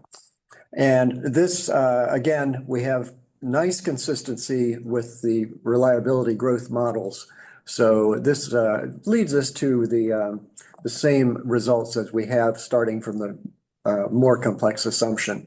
And this also explains why we don't see the 5-way and 6-way faults. I should point out that it's not only our data, a lot of other people have looked at the data empirically as well, and they have not seen these occur naturally. Now, you can obviously very easily, like for vulnerability, you can create a vulnerability that will only occur if 10 or 15 different factors are true, but naturally occurring faults, we've seen no more than 6-way. But I'm sure there are some out there that are very complex, but in looking at that model growth, you can see why it gets very, very hard to find those. And this is why, right here. Something that's easy to find might take a couple of months. By the time we get to the more complex ones, we're looking at many times the number of tests required. And we can model that mathematically as well. So that tells us the number of tests that we would expect to be required to find faults of a certain complexity. Okay. This is a subway control system example. This was done by some grad students at University of Texas, Dallas. It's a very nice example because it shows a comparison between conventional test methods and the combinatorial tests that we have done. So this was originally tested by a company. So they put together the subway control system. They spent 2 months testing it. And the graduate students did not have access to the tests that were done by the company. They had access to the specifications, of course. They knew what the system was supposed to do. So they had that, but that's all. They put together tests using covering arrays, the combinatorial testing covering arrays. in 2 weeks. They had 2 weeks to do this because this was a very expensive field trip, rather. So they had 2 weeks. The result was they found approximately 3 times as many bugs in a quarter of the time. They had 2 weeks instead of 2 months, and they found 3 times as many bugs. So we'll say that's roughly a 12 times efficiency improvement. So very nice result, and it's an empirical result. And we've seen others that are similar to this. And this varies a lot too. I mean, in some cases, you might be twice as productive or 3 times as productive, whatever. This is just such a nice example that we like to put it up here. Helps sell the method, of course. This is just the details of what they found. There was only one that the original test found that the combinatorial covering array test did not find. Everything else, they found them in much less time. Now, this is network simulation. So the other thing here is that we've been talking about testing software for correctness or for security vulnerabilities so far, but we can also do this for network simulation. This is just an example of where we can apply these combinatorial coverage ideas to a different type of problem. So this was a network simulator, and it's not very big, roughly 5,000 lines of C code. And the idea is that you run the simulator with a particular configuration that you're proposing, and this will determine, the simulator will determine if a deadlock will occur. So you naturally want to avoid deadlock. So any combination that you put together, any configuration, you don't want deadlocks to occur. So we can do this with the typical random approach, randomly generate values for the simulation, or we can use covering arrays that we've just put up, the arrays that cover, say, all 4-way combinations, 5-way combinations, and so on. So the argument is actually fairly simple and sort of obvious. If you're generating data inputs randomly, it's going to take longer to cover, say, 4-way combinations than if you go directly for a 4-way covering array that is guaranteed to produce all 4-way combinations in a very compact, compressed set of data or tests. This is the data used for it. So we have networks with a number of different dimensions, number of different buffers, and so on. So just putting that all together, 31 million and so combinations of these values that could be used in a network configuration.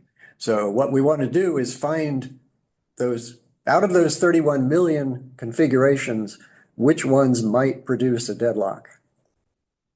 And this was the result. The top rows are combinatorial coverage or combinatorial tests used as input. The bottom rows are random tests. So in this case, of course, we ran many runs of the simulator, because if we're running it randomly, then we're going to get different results each time. 2 things stand out. It's consistent and also higher number of faulty deadlock configurations discovered using the combinatorial tests in the top set versus the bottom set. We have a lot of variation. That's why you get these 13.25, 10.38, and so on. Those are the random, or those were the average number of deadlocks discovered using the random inputs. So that's a nice result as well. So we got more consistency and we found them quicker. So why does that matter? Well, if we found 14 configurations that lead to a deadlock, that's not very many. And you, in practice, might not encounter this. But here's the thing that we really want to care about, because Raunak and I are both from the Computer Security Division of NIST. And one of the things we worry about are vulnerabilities. So an attacker would be looking for these faulty configurations. So if we can find them first and prevent them from being established, then we can prevent some vulnerabilities. And then input space coverage. This is looking at the coverage of inputs. We just talked about whether we have random inputs versus a covering array, where if we have a covering array of three-way combinations, then we of course cover all three-way combinations within the set of data. But if we just generate things randomly, or if we try to develop strong tests ourselves, then we're still not likely to cover all of the t-way combinations for whatever value of t. So this is an example of how that works. This is coverage from conventional tests for a set of data, test data used for some NASA spacecraft. And what these lines are telling us, the red line is two-way combinations. The blue line is three-way combinations, 4- and 5-way combinations. So these tests were very good. They covered about 96%. That's the area under the red line. They covered about 96% of those combinations. They covered a smaller proportion of the three-way combinations. That's the area under the blue line, and so on. So even though these tests were developed by experts, and very comprehensive tests. Doesn't show here, but they were about 8,500 tests. So good coverage, but we could do better using covering arrays. Okay, that was my fault. We skipped. Well, that's.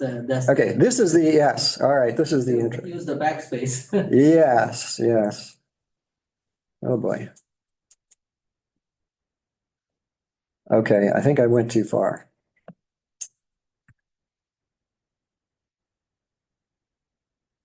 Okay, You want? all right, let's stop here. Okay, so let's say, we'll use this one as to, this shows us how this works. Do you want to go ahead? I can keep going, but go ahead. All right. You seem to be better at operating the controls. Yeah, no, I thought that part is something Rick should just cover, because this was also another very important discovery over the years that many of the studies that they have done. So what I would like you to now, for the next few slides, we're going to also talk about not these three-way, two-way, three-way, four-way coverage, covering what proportion of the bugs being found. Rather, we're going to just take a different view in terms of, okay, now that we have convinced ourselves that there is a way to only focus on the input space, meaning there is a way to only focus on what values are you choosing to test with and analyze that set. So think about that input space, which is the covering array, all right, in some sense. So you take the test cases and you look at the values on those test cases, and you are simply looking at it and you are asking the question that how much of two-way interactions are actually present in there. So imagine a software is being tested and the software engineers are very smart, very experienced set of software engineers, and they have come up with a set of test cases. Obviously, they have some ideas of how to write test cases such that they can discover the bugs. Now you want to somehow measure it. Is it possible to actually measure in terms of the combinatorial aspect that it's present in that input space? In other words, how many of the two-way interactions are covered in those chosen test cases. Now, in this scenario, what we have done is we have basically looked at, let's say, just to show you the graph that Rick just showed you, let me walk you through how that graph is actually created, and because you will find it very interesting, I think. Let's say we have 4 variables, again, 4 binary variables, and A, B, C, D, and we are using 4 test cases. So each row is a test case, 1 row of input. Now, when we were going to go into your machine learning model training data sets, these will become, training samples, all right? But right now, we are still talking about test cases. So each row is one test. Now, you can basically say, okay, if I look at only two-way value combinations, because we are talking about 4 variables, A, B, C, D. So A, B, B, C, C, D, A, C, A, D, B, C, B, D, and finally C, D. All right. So we have all these different 6 possible two-way two ways we can choose the variables. So if I choose, there are 6 of those that we can choose. And then what we can do is we can look at the test cases. Now, this is not a covering array that has all two-way combinations present. Okay, first, this is not a covering array which has all two-way combinations in there. All right. It is something that the software engineer has decided. Okay, I'm going to just test it with these 4 different test cases. I'm coming retrospectively onto that to see how much of the two-way coverage is present in the tests that the software engineer has chosen. And that what we are doing is we are looking at, if you see the AB, you have 0, 0, 0, 1, you have 1, 0. There is no 1, 1. 1, 1 is absent because there is another 0, 1, right? So out of the 4 possible combinations, 0, 0, 0, 1, 1, 0, 1, 1, 3 of them are present, right? So I'm just going to put it on that what is present for AB. Similarly, for AC, you will see that 3 of them are present, 1 of them is not. For BC, only 2 of them are present. So if you look at BC, 0, 0 is present, 1, 1 is present, not 0, 1, not 1, 0, right? So in other words, in these test cases, in these 4 test cases, for the combination of B and C, 50% of the two-way value combinations that could have covered all possible two-way combinations, 50% of them are actually present in these test cases. If I take all this, and for B, D, and C, D, all 4 of them are present. So if you notice at B and D over here, you will see that 0, 0, 1, 0, 0, 1, 1, 1, meaning all possible combinations are present. All 4 of the combinations are present. So for variable B and D and for variable C and D, all 4 of them are present, meaning 100% of two-way combinations are present in these 4 test cases. All right. For AD, AC, and AB, 3 of the 4 are present. In other words, 75% of the value combinations are present. And then for BC, only 2. Let me just take a quick point. When are we going to stop? So I think we can either stop right now and take 10 minutes and come back, we're really behind. Okay. Or we can get to the next section and take a break. Okay, so let me quickly try to take. Yes. Yeah, let me take 5, 7 minutes. I was going here a little slowly because this is just to build up the idea of where that graph comes from. Then you will get a lot more appreciation for what is that graph actually saying, that line graph that we were showing. So you have 100% coverage for 33% of the combinations, meaning 2 out of 6 possible two-way of choosing variables had 100% of their value combinations covered in there, the BD and CD. 75% coverage, meaning you have this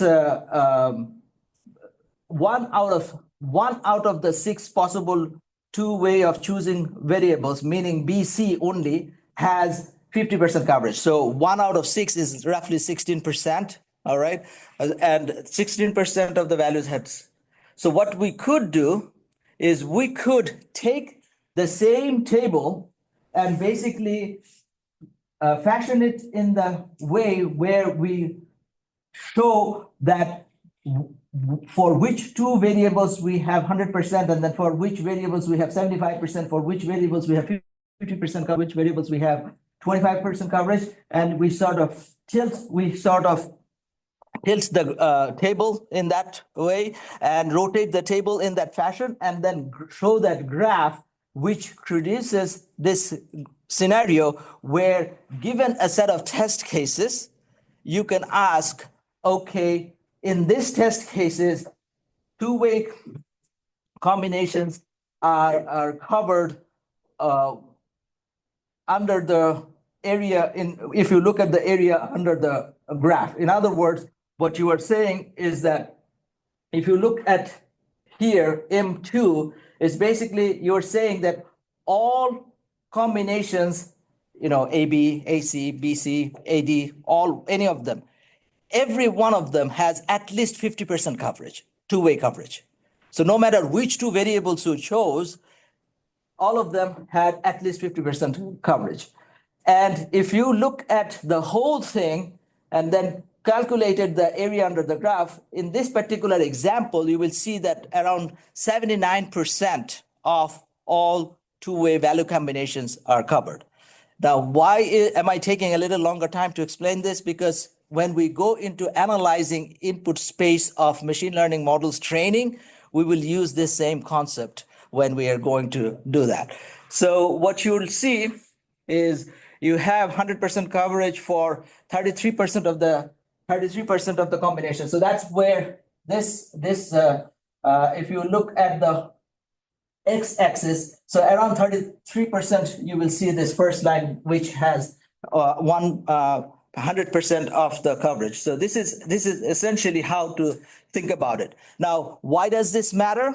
This is what I will try to end this session with, is that if you have areas on the top where the value combinations are not present in the test, chances are, if you chose those value combinations, you may discover a new bug, right? And if I translate it, I'm sort of foreshadowing, if I translate into the world of machine learning, if you have trained your model with the value combinations on the bottom left part, on the green part, that means that the training that you have done, the model has not seen combinations of values that is on the top right corner, uncovered combinations.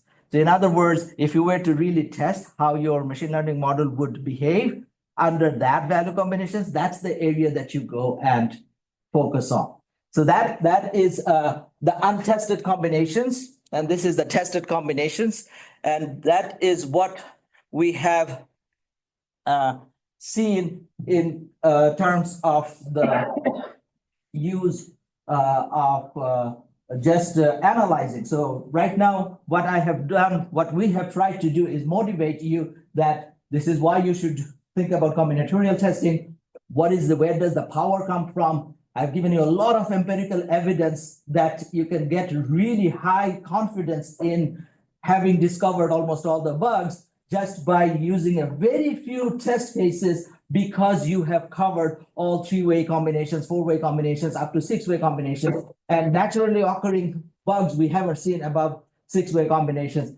And now what I'm showing you is that in addition to that, using the same concept, you can actually measure that something that you did not design, the test cases you did not design, but you can go ahead and try to see, okay, let me get a measure of how strong is this test suite in terms of combinatorial interactions present. And these graphs will give you a way to measure how strong your test suite is. More importantly, it will also direct you where are the potential weaknesses. Where are if you chose certain value combinations which might lead towards discovering something that is already there but has not been discovered yet. All right. And this is also going to be the same scenario is also going to be present for discovering the strength of the machine learning model that you have trained based on the analysis of the training input space. So this is sort of foreshadowing what is coming in the second part. So thank you all. And let's take a break and we will come back. So thanks everyone. Let's do, it's a little less than a 10-minute break. Let's come back at 11:05 and hit the ground running. Sound good? Thank you.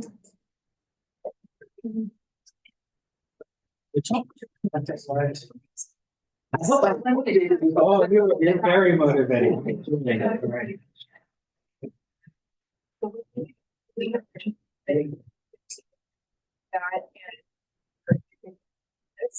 And we're gonna have 55 minutes. I can make this edit. I can take the minutes out of there. I usually like to edit it out of there. So I can make up for about 20 minutes. Probably brings us down. We have. So we're gonna have 15. we have 55 minutes. I think that could be 20 minutes. That's 30, and I get 5 minutes for these two sections. I'm gonna run to the restroom. We do, but we won't have it at the time. Okay. We'll be here. Not today, yeah. So I did.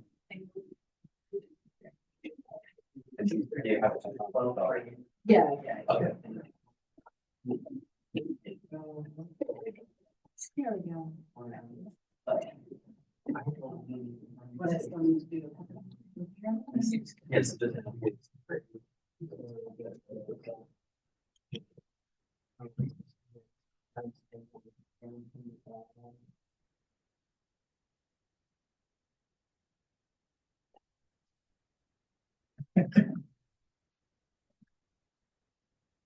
No, not another time equals 0. Yeah, there must be an easier way to get rid of that. Is there, can you edit the slides or are they read only? I don't know. This is not my. Might be able to. There might be a setting that like globally disables transition. Oh, yeah, I think there is. So those were the only few slides I think that was the problem. So we can keep them. Yeah, I just tested it and we got it again. Yeah, I discovered it yesterday, but we had already uploaded it, so. I wonder where that came from.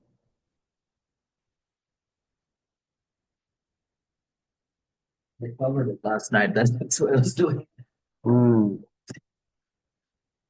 So does the test suites that you guys have made, are there any options for? I mean, because everything about right now is box topology, set cases, if you will.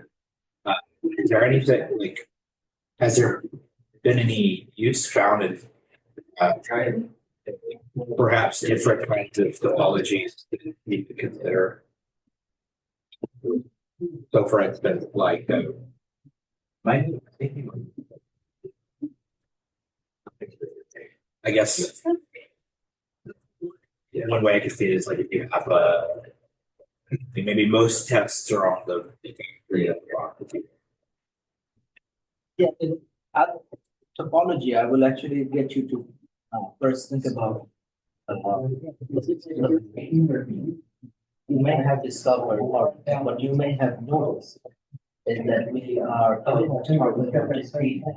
yes, yeah. So if you're I'm gonna sample off of a grid. Right. And for instance, You're saying have you found ever that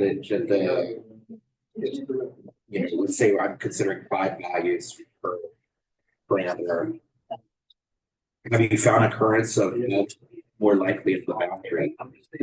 So that's why we call it interesting. I just mentioned that there is an art that we have. Yeah. So that art part is actually going into the edit. Okay. So for identify the equivalent class that you don't necessarily do a really good job. You don't just combine them to be but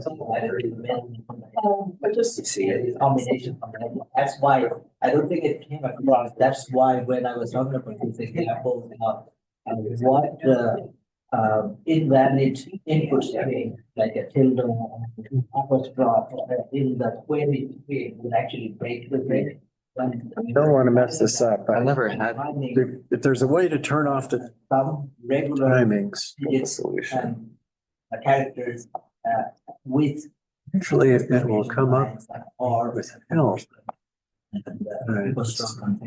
Just to create both something. All right, really in slideshow.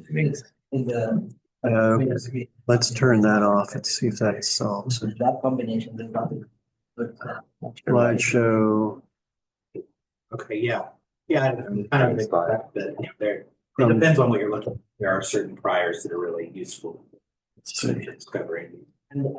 So it's like think that- Yeah, Okay. it was going, Automatically gone into Okay, wait. that direction, have the domain expert not told me that, hey, sometimes people either they mean to or they don't. okay, mean to. I think we've got it now. Okay. Yeah, that's, somehow that thing got checked. Base. All right, Yeah. I gotta Maybe do I this just in never- 10 minutes here.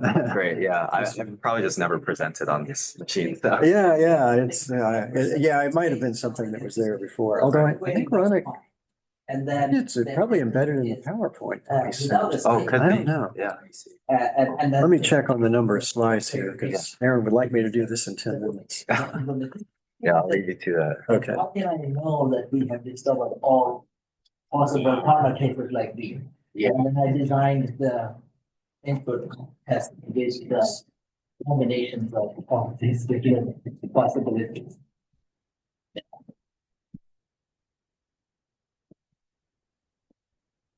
Is verifying that you got the right answer, like, it seems like that. Yeah. If you could automate that and be confident that it's correct, then you just have something that would do the goal of the code in the first place. So. And I'm sure you'll talk about it later, but I'm just curious. How do you check the correctness of something? If the point of the code is to figure that out in the first place. Yeah, those are some specifics. We may not cover it in the regular, but we can definitely take it off.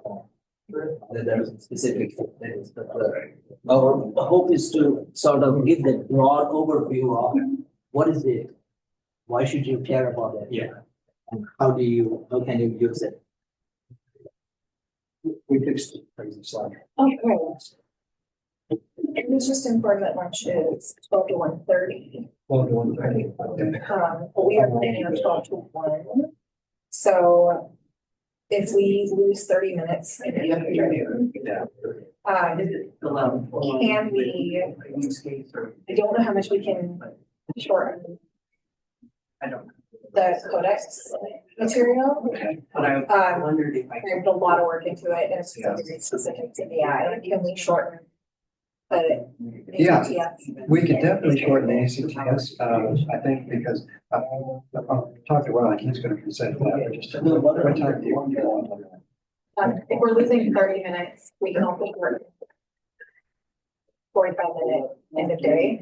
So when we expect. I think he could do it. Go to you, Ms. Long, there's quite a few more works today. So that. Yeah, it's. Yeah. We can. Yeah, I'm just gonna probably. What's the ATS part really short? I'll redo the numbers so that we can kind of have some. I think this is more important for people to get a sense of, Yeah. why they should use it, there. And the example. The GUI is very self-explanatory. Yeah, I can do it in a greater step. Okay. And we can even put over or just show it in 2 minutes. Okay. Yeah, instead of having them type stuff in. Yeah. So this is what it looks like when you fill out variable. Without. Yeah, we have 2 hours for the tool, so if we're losing 30 minutes. We Then, can easily squeeze. yeah, so if it's take 20 minutes to your tool, we've got 70 minutes is what Brian is planning for. 20 minutes is more than I can. We can do it in less than 20. Yeah. Let's do that. Okay. This sequence coverage, there's like 14 slides here, so I go through them fairly quickly. But I think it'll be all right. Okay, and then we have a hard cutoff at 12. I'm the last speaker, so I will cut myself off, but,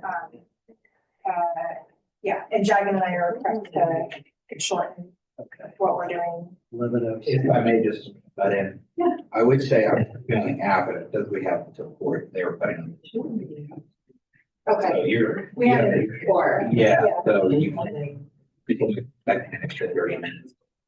So it'd be, So let's just shift back then. Will we be after? I just, that's what my app is saying. Okay. Okay. So, Let's just see how things go, and then if we need to put things after that you're. So that's what was my understanding. So, you might not have to show it. Well, thank you. All right, it is 11:07. People are still trickling back, but I think we could probably Start whenever you want. I think we should probably start so that we don't get rid of it. So we can just that. That's great.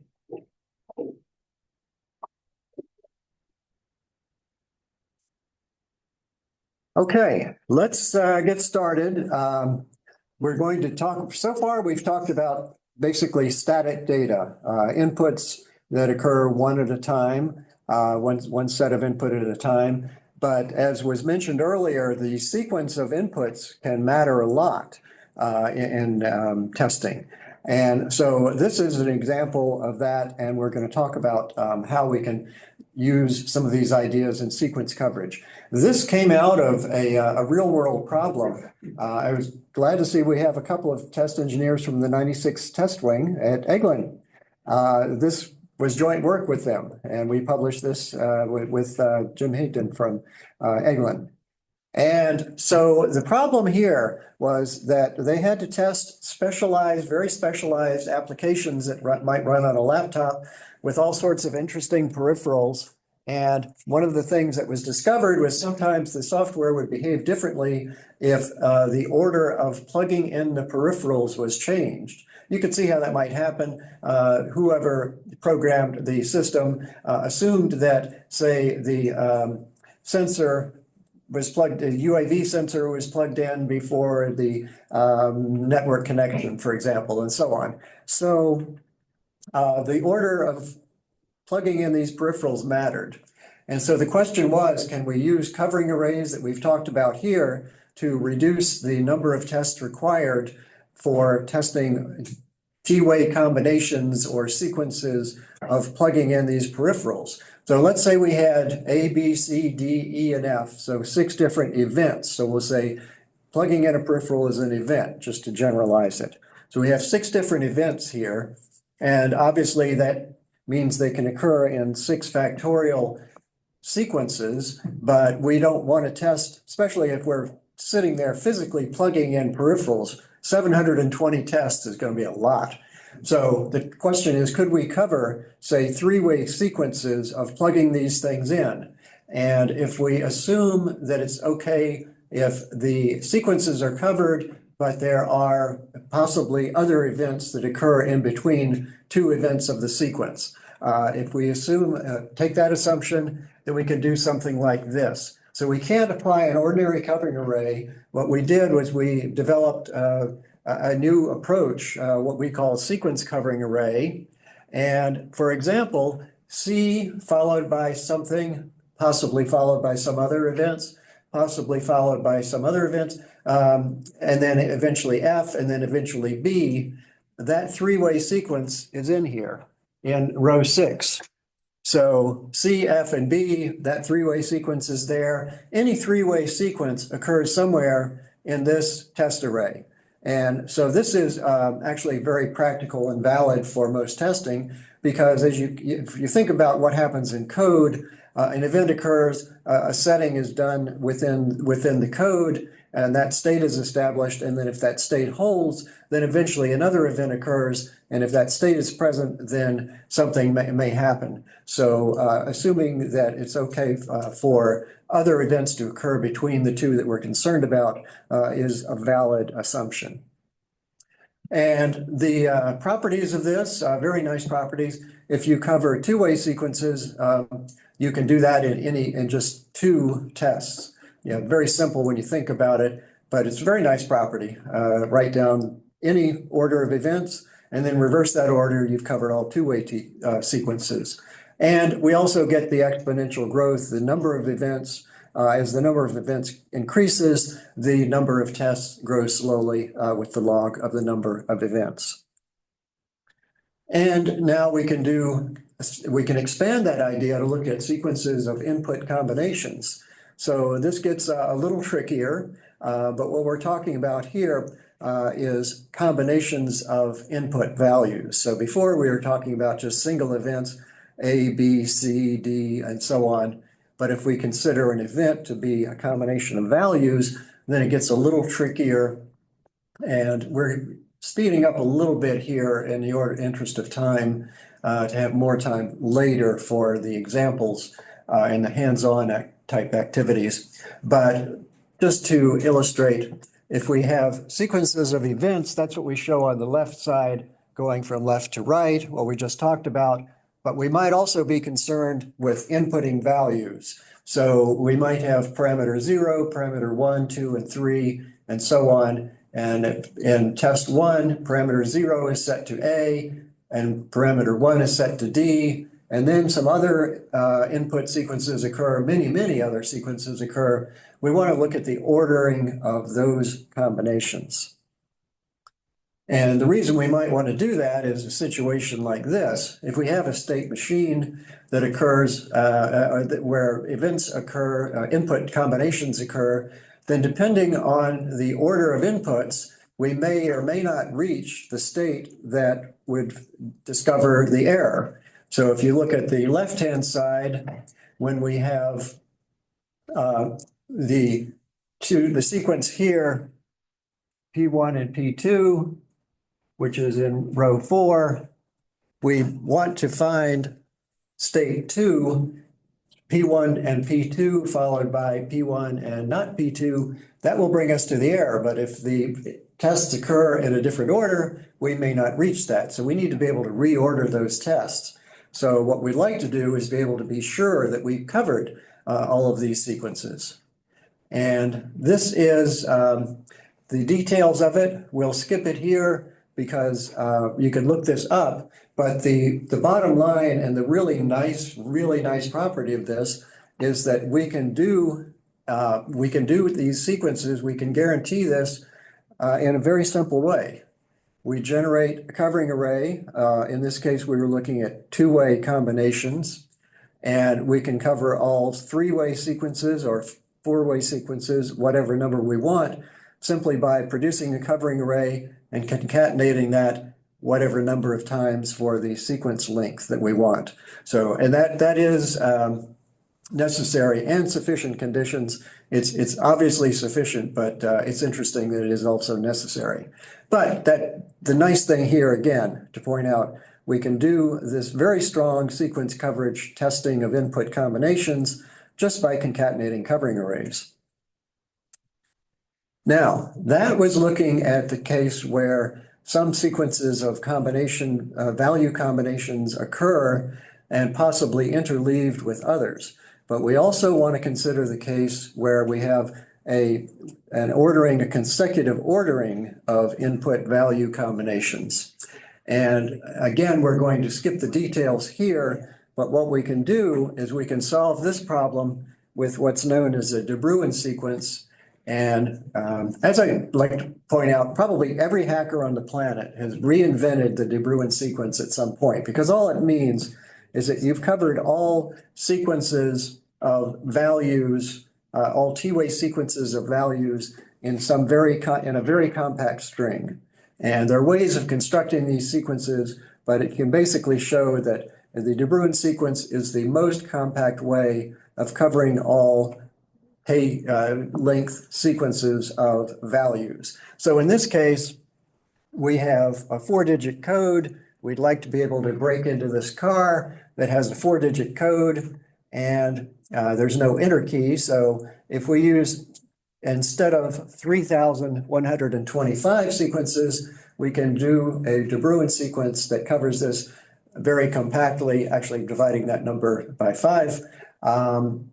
And we can generate this in a much more efficient way. And so what we will do is we will apply this to the rows in the covering array.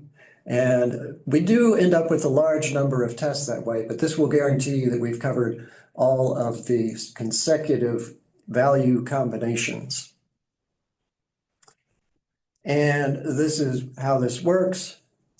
We generate a covering array of whatever strength combinations we want. The example showed two-way combinations. We will number the rows of the array from 1 to k for whatever number of rows. And then we generate that sequence of row indices. So again, fairly obvious and simple thing to do. And then we simply make this transposition here. So we've got a covering array on the left side. We number each of the tests. And then for those tests, we transpose and generate this De Bruin sequence here. And then for each of these, this is an index into that covering array. And we get the number of tests here. So as you can see, the number of tests is going to be pretty large. But this is the best way, the most efficient way of covering all of those consecutive orders. So again, we've got two different concepts here. We've got orders of combinations coming in, possibly allowing interleaving between the orders, between the combinations, or we want to assure that we have consecutive orders of combinations. Using the De Bruin sequence, we can guarantee consecutive orders of covering combinations. So again, sorry for the very quick coverage, but this is a very nice approach and will ensure that we get coverage of input orders of combinations. And this, we think, has some very good applications to machine learning, but that is really a research topic. So we are really just getting started in this. And one of the things I like to do in these talks is say, look, we get our best ideas and best, most useful problems by working with people in the real world. As I just mentioned, by working with Eglin Air Force Base. This is an approach that's been used by hundreds of people, hundreds of organizations, and it came out of work that we did with Eglin and jointly with Eglin. So they get as much credit as well. So this is a very nice way to do things. If you have real world problems that you'd like to apply these ideas to, let's talk because we can do probably some very interesting research. This is an example of how we might use this. This is a real world example. This is this goes back decades, actually. There was a radiation machine, and the problem was that a certain failure would occur that exposed patients to way too much radiation if the order of certain operations on the machine was incorrect. So if inputs were done in a certain order with a certain timing, then the machine actually killed several people. And so what we would like to be able to do would be to test to detect a problem like this. And we can do that. In this case, we have the minimum time between input selections, whether an X-ray beam is selected versus an electron beam. So there are two different types of beams, one of which is X-rays, high energy and dangerous at high levels, of course. And then there's a less energetic electron beam, not dangerous. And if the order of the tests covers the particular order that caused the problem, then we would see this failure occur. So what we're showing here, again, not getting into the details in the interest of time, but using this approach that we've just outlined, we could produce a set of tests that would have been guaranteed to detect this problem. And now let's move on to the next segment. Okay. I think that's you, right? Yeah, should we go ahead? So we're just really quickly, we're gonna adjust our schedule a little bit. I know lunch is gonna be from 12 to 1:30. So we're gonna get through, I believe, we're gonna set up the issue of AI testing using combinatorial testing. That's the NIST team, and then Jagan's gonna present, and then we're gonna push meet after lunch. Okay. Yeah, you go ahead. All right, so we have a ton of these, everything that we have presented up to this point. There are many tutorials you will see at our website, and CSRC at NIST.gov. There is combinatorial testing for trust and assurance. We are trying to actually also rewrite in a summarized fashion some of these concepts. So over the last year and this year, IEEE Reliability Magazine has a series of articles. So what is combinatorial testing? What is the sequence coverage? What is this ordered sequence coverage? All these different things. We have written a series of sort of summarized articles from all the different papers that we have published over the years. So 2024, you will see 2 articles in IEEE Reliability Magazine. And this year, the one that is coming out in June, you will see our 3rd article. The example that Rick just mentioned about Therac 25, about ordered sequence, is something. So the concepts we have covered so far: combinatorial testing, why should you care? The covering array, the compact array of things that allow a compact array of test cases that allow you to have in a very efficient way, 2-way, 3-way, 4-way combinations of values present. What Rick just covered is that what if you were interested in sequence of events? How can you ensure that a certain sequence of events, like all 3 events one after another, every combinations of 3 events one after another, are present in your test? Then we talked about, okay, there is a combination of events that characterizes a particular event sequence, but then I want to have a certain number of those combination of events one after another. So it's another level. And then finally, the one that we showed was that ordered sequence. Not only that here are 3 things that has to happen, and then there are 3 things that has to happen, and there are 3 things that has to happen. They have to all happen consecutively, contiguously, one after another, without anything else interleaving with them. All of these things can be developed, tested, and in some really safety critical systems, you might want to actually use them. So that's why this Therac 25 example was given, is that retrospectively, this is from 1985, retrospectively, we could have, with a very thorough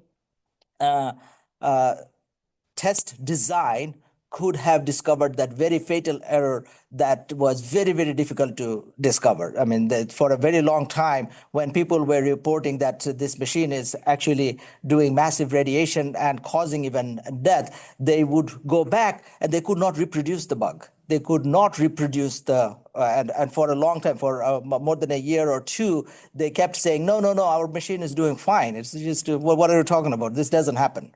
Because they could not reproduce the bug. And this was a very specific sequence of events, one after another, would have resulted in that one. And the only way you could have gotten there is if you had really taken the extra effort of meticulously putting all those different possible set of events that can take place and put them one after another in that particular sequence. Now, coming to machine learning. Now, one thing about machine learning algorithms is that the code doesn't change, right? When you train your machine learning model, we're going to focus on neural network. When you are training your neural network, the fundamental code doesn't change. It is the training data that you are providing which dictates what weights are being put on the different edges of the connections between the neurons, and that is what creates the model, right? In other words, if you went with that original white box testing approach I said, is that look at the structure of the code, see how many of it is getting exercised, each line of the code is getting exercised or not, or every branch of the code is getting exercised or not. That is not a good way of choosing what you are going to test your model with, because that code doesn't change, right? So if you are just looking at that, so people have tried to come up with newer criterion, like, okay, in that case, when I'm training a model, how do I test it in terms of what values do I test it with? And people have come up with other ideas. For example, neuron coverage. That's also a white box approach. The idea in neuron coverage is that you select your test cases, whether the trained model is producing output for a particular set of input correctly or not, with a set of inputs that you are testing, such that your every neuron is exercised. So you're testing. So you have trained a model that can check whether it's a dog or a cat, and then you give it a bunch of samples to tell you whether it's a dog or a cat, and you choose the test images such that almost all the neurons in there are at least exercised. Again, the idea is if some neurons were not touched, chances are that your trained model may mislabel something. So that's that. But there have been subsequently a number of other studies which has shown that this is also not a very good indicator of you choosing what you're training, what your testing data or testing samples should be. So bottom line, structural coverage is not a good or efficient or even the right approach to decide how you're going to go about testing. Now, however, getting back to our own way of thinking, like how does these failures happen? And we don't know what is happening inside the neural net, but let's see what kind of failure scenarios have we seen in these autonomous systems, in these machine learning models. So for example, we looked at some of the failure scenarios. I have already talked about the neuron coverage. Instead of looking at the code inside, we are going to again look at the input space and just focus on the input space, meaning the values with which you are testing your trained machine learning model. And to do that, what we're going to do is we're going to again look at some of the failures. And we looked at some of the Tesla crashes and other autonomous vehicle crashes, and then we started to see again interactions of factors.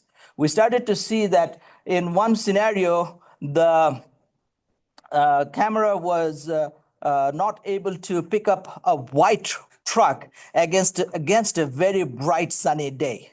So that particular contrast, very bright sunny sky on the background and a very white truck on the foreground, that is what led to the autonomous vehicle's camera not being able to pick up that particular thing. Another example that we saw is that the sensor was not able to pick up the street sign or the lane markings under a particular set of combinations of environment conditions. What kind of combinations? The angle at which the car was driving, and whether it was raining or not, and what was if this was still sun, what was the direction of the sun. And there were these kind of like 3-way, 2-way, 4-way factors. So we, having had experience with all these interaction values and interaction-based testing, we thought that, okay, why don't we try to look at this from the combination scenarios? So this is actually the explainability part.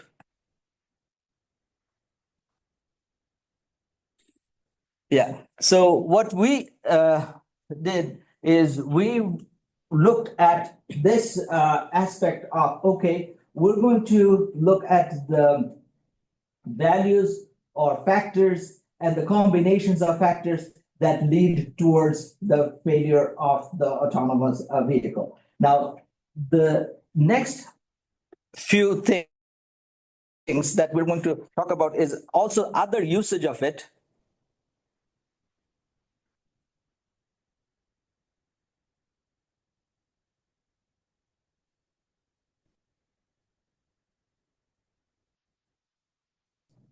Is essentially the explainability part, what I'm trying to decide, because we are trying to squeeze our pre-lunch scenario. Give me just one moment here. Are we covering explainability in the afternoon? We can cover it now. We've got about 10 minutes Yeah. before we need to get Jagan's slides up because if they compress too much.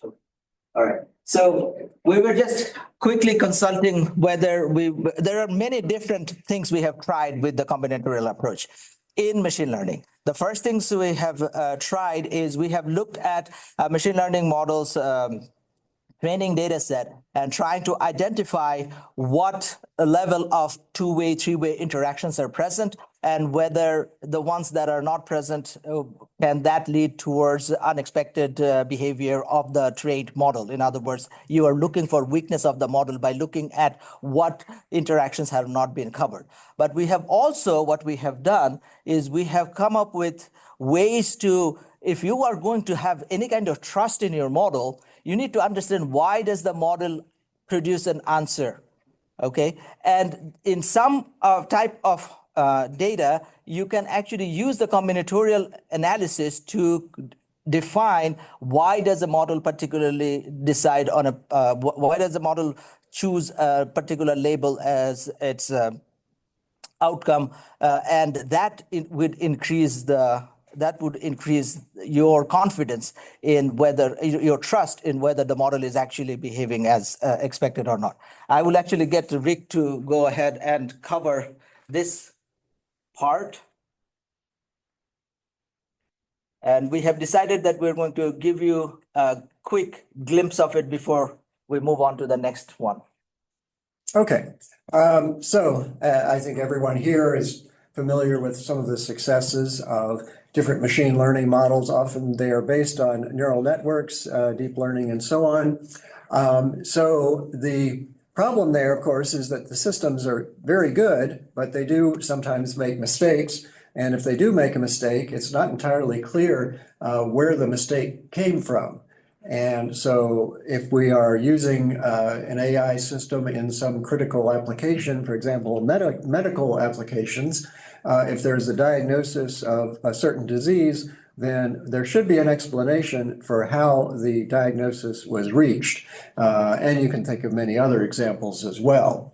But the biggest problem is that there is this trade-off between AI accuracy and explainability. The more accurate models tend to be very hard to explain, and the rule-based or easier to understand models often don't have the same level of accuracy.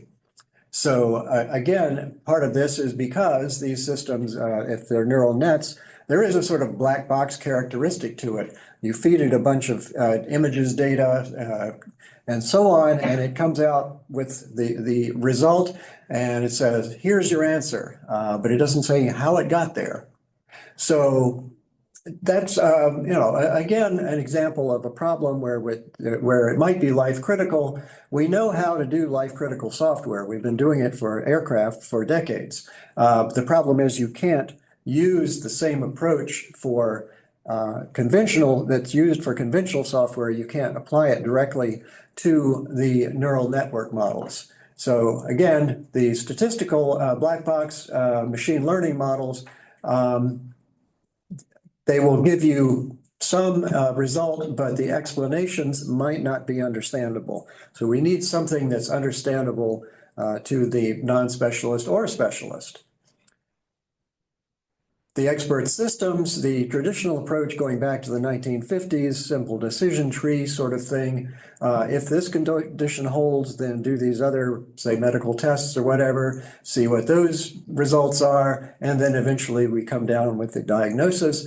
Or we might have the neural net approach where it says, here's a bunch of data, here's the answer with no explanation for how it got there. So what we'd like to be able to do is give good explanations where we are dealing with machine learning examples. So different ways of doing this. Again, the interpretable models, these are the rule-based systems. This is sort of obvious decision tree approach. If these conditions hold, then the result is such and such. Or modifying neural nets to provide explanations. But that, number one, tends to reduce the accuracy, and number two, as the neural nets get large and complex, the results or explanations, rather, tend to be not so understandable. So that had limitations. Another approach, which is fairly close to what we're talking about, is to try to infer an explainable model from the data that we're processing. And that's kind of what we're going to do, but with a little bit different approach, looking at combinations of data, of inputs. So this is how we might do this sort of thing. Let's say we have a collection of animals and we want to identify an animal from its characteristics. So we have a certain group, which is the animals outside of the class. Let's say we want to identify, in this case, I think it's a cat. So animals outside of this class are shown in blue. Cats are not aquatic or venomous, or they don't have 6 legs, but the animals within the class have the characteristics in this yellow area here. And there are some characteristics in this sliver out here that are not contained in the non-class animals, for example. Again, very simple and obvious when you look at it, but that's the goal. That's what we want. We want the explanation to be obvious. So we can do that. And I'll say, yeah, we can also look at individual feature combinations. A particular animal might have brown fur versus black or white fur or whatever. So again, we want to make the decision obvious.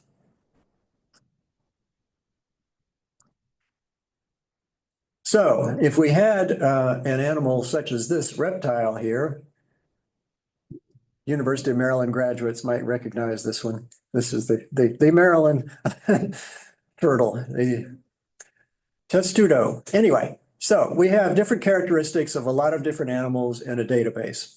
And these characteristics apply or do not apply to a particular animal in this database. Does it have feathers? Does it lay eggs? Is it airborne? Is it aquatic? And so on and so forth. So given this string of characteristics, how do we justify that our conclusion is that this is a reptile? One way we can do this is look at combinations of features. That's what we've been doing all along. If we look at individual combinations, we don't get anywhere, at least not much help here. So looking at individual combinations, 79% of the animals in this database do not have feathers. So the feathers characteristic 0 there. And so on and so forth. Looking at individual individual values, we don't have a good explanation. So we can try looking at two-way combinations, pairs of combinations. So we can do much better here. In this case, 2% of the animals in this database have no teeth and have 4 legs. And there's a few others here that two-way combinations that are quite rare that might be useful in identifying this particular animal. But when we get to 3-way combinations, then we find some things that are unique. So if we have these 3 combinations present, then we can say with certainty, as compared with the other animals in this database, that this one is a reptile. So these are a bunch of combinations that ensure that this animal is a reptile. If we put these combinations up there, then we can justify that conclusion. And here, in this case, of course, simply turn these combinations into an example rule. So again, we map the combinations to individual values. We look at combinations that occur entirely or do not occur at all, depending on the type of animal. And then we can convert that into rules such as this. If it's not aquatic and not toothed and not 4 legs or these other combinations, then we can conclude it's a reptile. Again, very simple, but it's very effective. The interesting thing is that you can do this, of course, with a decision tree. So a lot of machine learning algorithms produce decision trees. But the decision trees, the problem tends to be, in a lot of cases, basically overdetermined. the decision tree for a particular explanation of the examples we've looked at, the decision trees tend to be quite a bit more complex. So that's something that's interesting, and we're really just starting to look at that. There might be some things that we could do to simplify this. And we've also looked at other examples. In this case, the problem is, can we conclude that this room is occupied based on humidity, light, CO2 readings, and so on? Using individual or pairwise values, we can help to determine if it's occupied. Individual values in the bottom, those are not enough. Two-way combinations, still not enough, but we can go to three-way combinations and we find unique cases that justify the conclusion that the room is occupied. So again, it's another nice little example of how we can apply these approaches. This was originally done, we did this originally for fault location, which is something we really don't have time to get into today, but if you run a lot of complex tests, you'd like to know what particular combination of those possibly billions of combinations, what particular combination caused that failure. This approach will help you determine that as well. And we have papers that can explain that. Okay, break time. Oh, I think we're gonna push through. Okay. And just get to noon. Good. Okay, Jagan, can you unmute, and do you want to share your slides, or do you want me just to push slides? I'm just gonna keep going with what's on our screen. Is that okay? Sure. Okay. So yeah, hi everyone. I'm going to talk about how we have been applying combinatorial testing to test AI/ML systems. So to do that, first let me start with briefly discussing the differences between traditional software systems and AI/ML systems. As you all know, traditional software systems, the development process is that you have a requirement, a programmer encodes the decision logic, and the decision logic is further tested upon. Unlike this, for ML systems, they are primarily data intensive systems, meaning they rely heavily on data, and an algorithm is used to analyze the patterns underlying in the data set and derive a decision logic. More often than not, the construction of a decision logic in a ML system is autonomous and largely performed by an algorithm rather than a human being. As a result of this, the decision logic that's built using an ML algorithm, which we commonly refer to as an ML model or an AI model, is mostly complex. It's not easily understandable to human beings, and also when we develop AI ML systems, these systems tends to exhibit non-deterministic behavior, which is not something you observe with traditional software systems. So given this unique characteristics of AI ML systems, there are certain testing challenges, or I should say, these unique characteristics of AI ML systems influence the way we test ML systems. Right, one such thing is we need to consider the large input space of the training data set when we plan testing activities for AI ML systems. And also in some cases, the test instances might lack test oracle, meaning the desired outcomes are not known beforehand. So testers has to consider that. And since these are data intensive systems, the testing activity should not only focus on evaluating the correctness of the system, it should go beyond evaluating the correctness and include assessing how well the system behaves in terms of fairness, in terms of safety and trustworthiness as well. So these are some of the unique challenges that comes when it comes to testing AI/ML systems.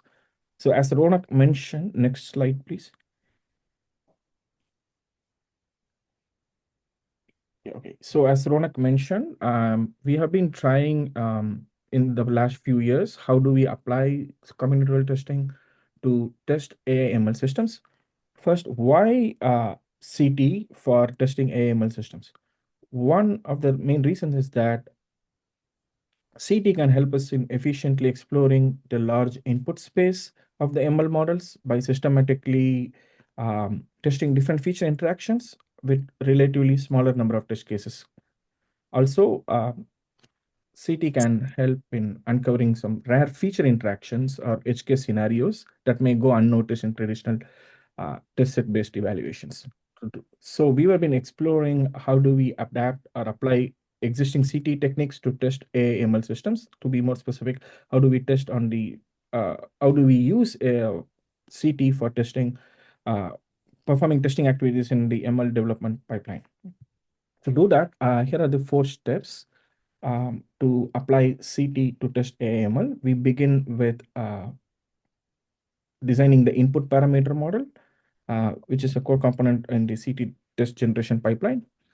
Here, the goal is to identify the system parameters, their respective values, and other constraints that we need to consider when we develop construct test cases for the system under test. Then once we design this input parameter model, in step 2, the goal is to generate abstract test cases where we define the interaction strength to generate abstract test cases, which is further converted to a concrete test case, which is then executed on the system and evaluation is performed on system's behavior. I will explain this in using 2 data modalities. Can you go to next slide, please? Yeah. So these are the 2 when it comes to AML systems, there are 2 widely used data modalities. One is an image data sets, another is a tabular data set. So for today's discussion, I will limit my discussion to how can we construct an input parameter model for an image data set, as well as how do we construct an input parameter model for a tabular data set. First, for an image data set, there are different ways to construct an input parameter model. If you happen to work on a machine learning system that is trained on images, one way is to the first step, if I quickly go back to the previous slide, the first step in designing and generating CT test case is the input parameter model, where the goal is to identify the parameters, values, and constraints. Yeah, please go to next slide, please. So for an image data set, one way to identify 2 parameters can be using segmentation, where you can segment the image and treat each segment as a parameter and consider the presence or absence of an image as a parameter value. So as you see on the left, you have an image. So let's say if you want to construct an input parameter model for this image, first in step 1, you perform segmentation and you identify the number of segments, and each of the segment from this image, in this case, there are 20 segments. So each of the segment is identified as mapped as a parameter, and the presence or absence of a segment is mapped as its value. So on the right, you notice using an ACTS tool, which we will be demonstrating in the post-lunch session. We are constructing an input parameter model using the ACTS tool, where each parameter is mapped as segment and each segment has true or false values. Once we can identify the parameters and values, we can move on to the next step, which is constructing abstract test cases using the tool, where we identify the strength, the value of t. As you can see on the top right, the value of t strength is set to 2. And using the tool, we are able to generate an abstract test cases. Can you move to next slide, please? Yeah, thank you. So once the abstract test cases are generated, then the natural next step is to convert these abstract test cases to a concrete test case. Here in this case, the image we had 12 abstract test cases based on the presence or absence of segments. We apply those and generate 12 test images, which can be used to test the machine learning model. Next slide, please. Yeah, so now we have seen how to construct an input parameter model for an image dataset. Now moving on, I'll quickly walk through how we can construct an input parameter model for a tabular dataset, which is one of the widely used data modalities in building AML systems. So tabular dataset in general consists of attributes. Each column in a tabular dataset is considered as a feature. So each feature from the tabular dataset, excluding the class label, can be treated as a parameter. So in this case, in this example on the slide, age, work class, education, marital status, occupation, relationships, race will be treated as parameters.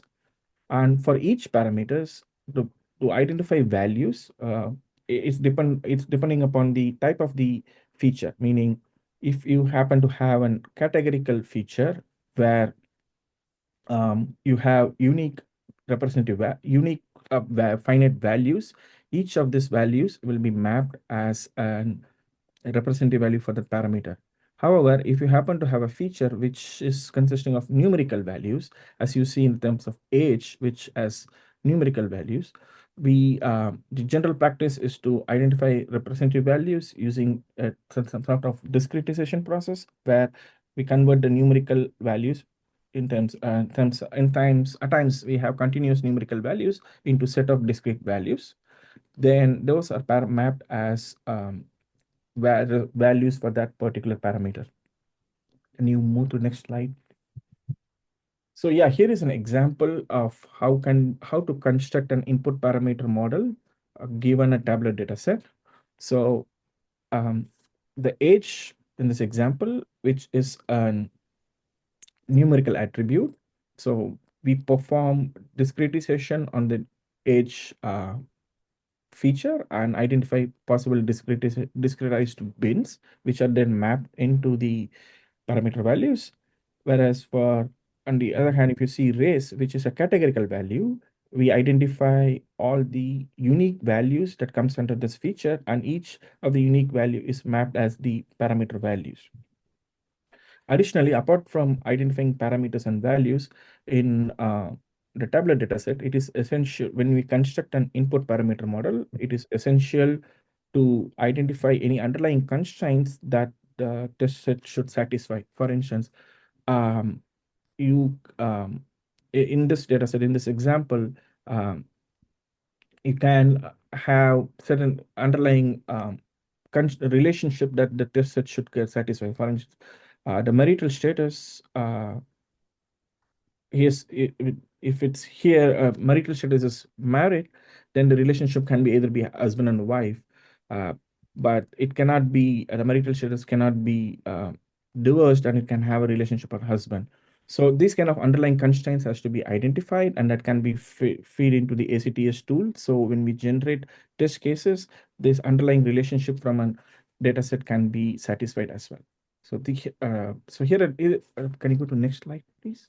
Yeah. So here now I describe how can we construct an input parameter model for an image data set as well as a tabular data set.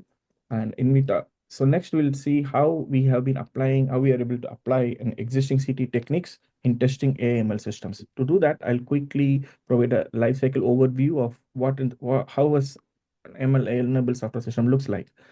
In the development phase, the practice is to develop an ML model, where the idea is to provide data set to an algorithm. Then we perform the training process. You have a trained ML model, which is then integrated with rest of the software components, which can have the software system can have a variety of non-ML components as well as additional ML components. Upon integration, the system is deployed, and post-deployment, there are certain activities that's being performed, such as monitoring, maintenance, and re-engineering to ensure the system continues to perform as expected. For the past 3 to 5 years, we have been exploring how to apply CT most predominantly in the development phase. So which I will quickly walk through some of the results which we have. Can you go to the next slide, please?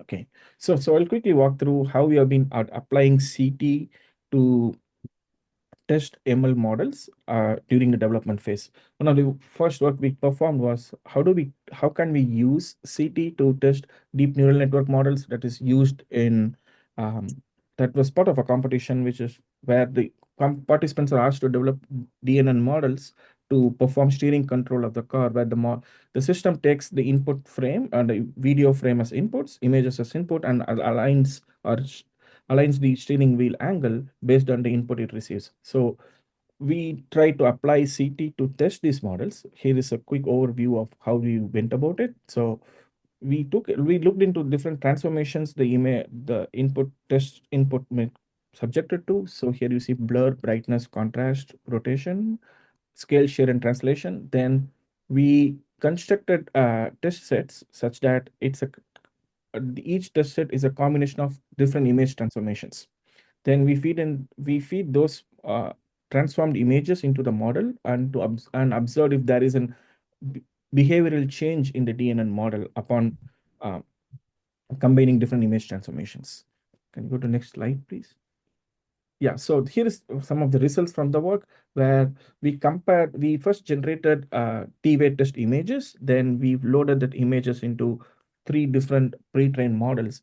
What caught our attention was for the same test input, certain models showed a better performance, whereas other models tends to indicate a performance deviation where their steering angle tends to deviate from what it was initially predicted. So this shows the applicability of CT in testing the correctness of a pre-trained ML model. I do see we have 3 minutes, so I'll quickly move to the next work. The another work we were trying, and as you know, when it comes to testing AML, it has to be beyond correctness. So we also tried we also explored how can we use existing CT techniques to generate explanations for model behavior. Generating explanation is very similar to that of fault localization, where the objective is given a fault, given a failure inducing input, can we identify what part of the input is causing the failure? Similarly, given a model prediction, can we identify which part of the model's feature is actually causing the outcome? So we try to adapt an existing CT-based fault localization tool to generate counterfactual explanation, where the goal is to identify a minimal subset of features in the input image that, if removed, can flip the model's prediction. Here is the result you show, where we tried this on ImageNet dataset, and we found out that this approach is pretty effective in generating counterfactual explanations for image classifiers. Next slide, please. We also tried. Let's stop there so that you don't get stuck. So it's 11:58. We're going to do lunch from 12 to 1:30. And they'll be back at 1:30 to pick up at fairness testing of ML models. I want to check in the room really quick. Is there anyone who is having difficulty downloading the tools or would need Brian's help to download or install the tools? And if no, so the Codex tool is the one that Brian's going to do a hands-on walkthrough, and hopefully if everyone has that downloaded and installed, then we can just kind of truck it through that demo. Okay, so it looks like, Brian, you get your whole lunch. You don't have to come help. Okay, so thank you, everyone. And again, we'll be back at 1:30.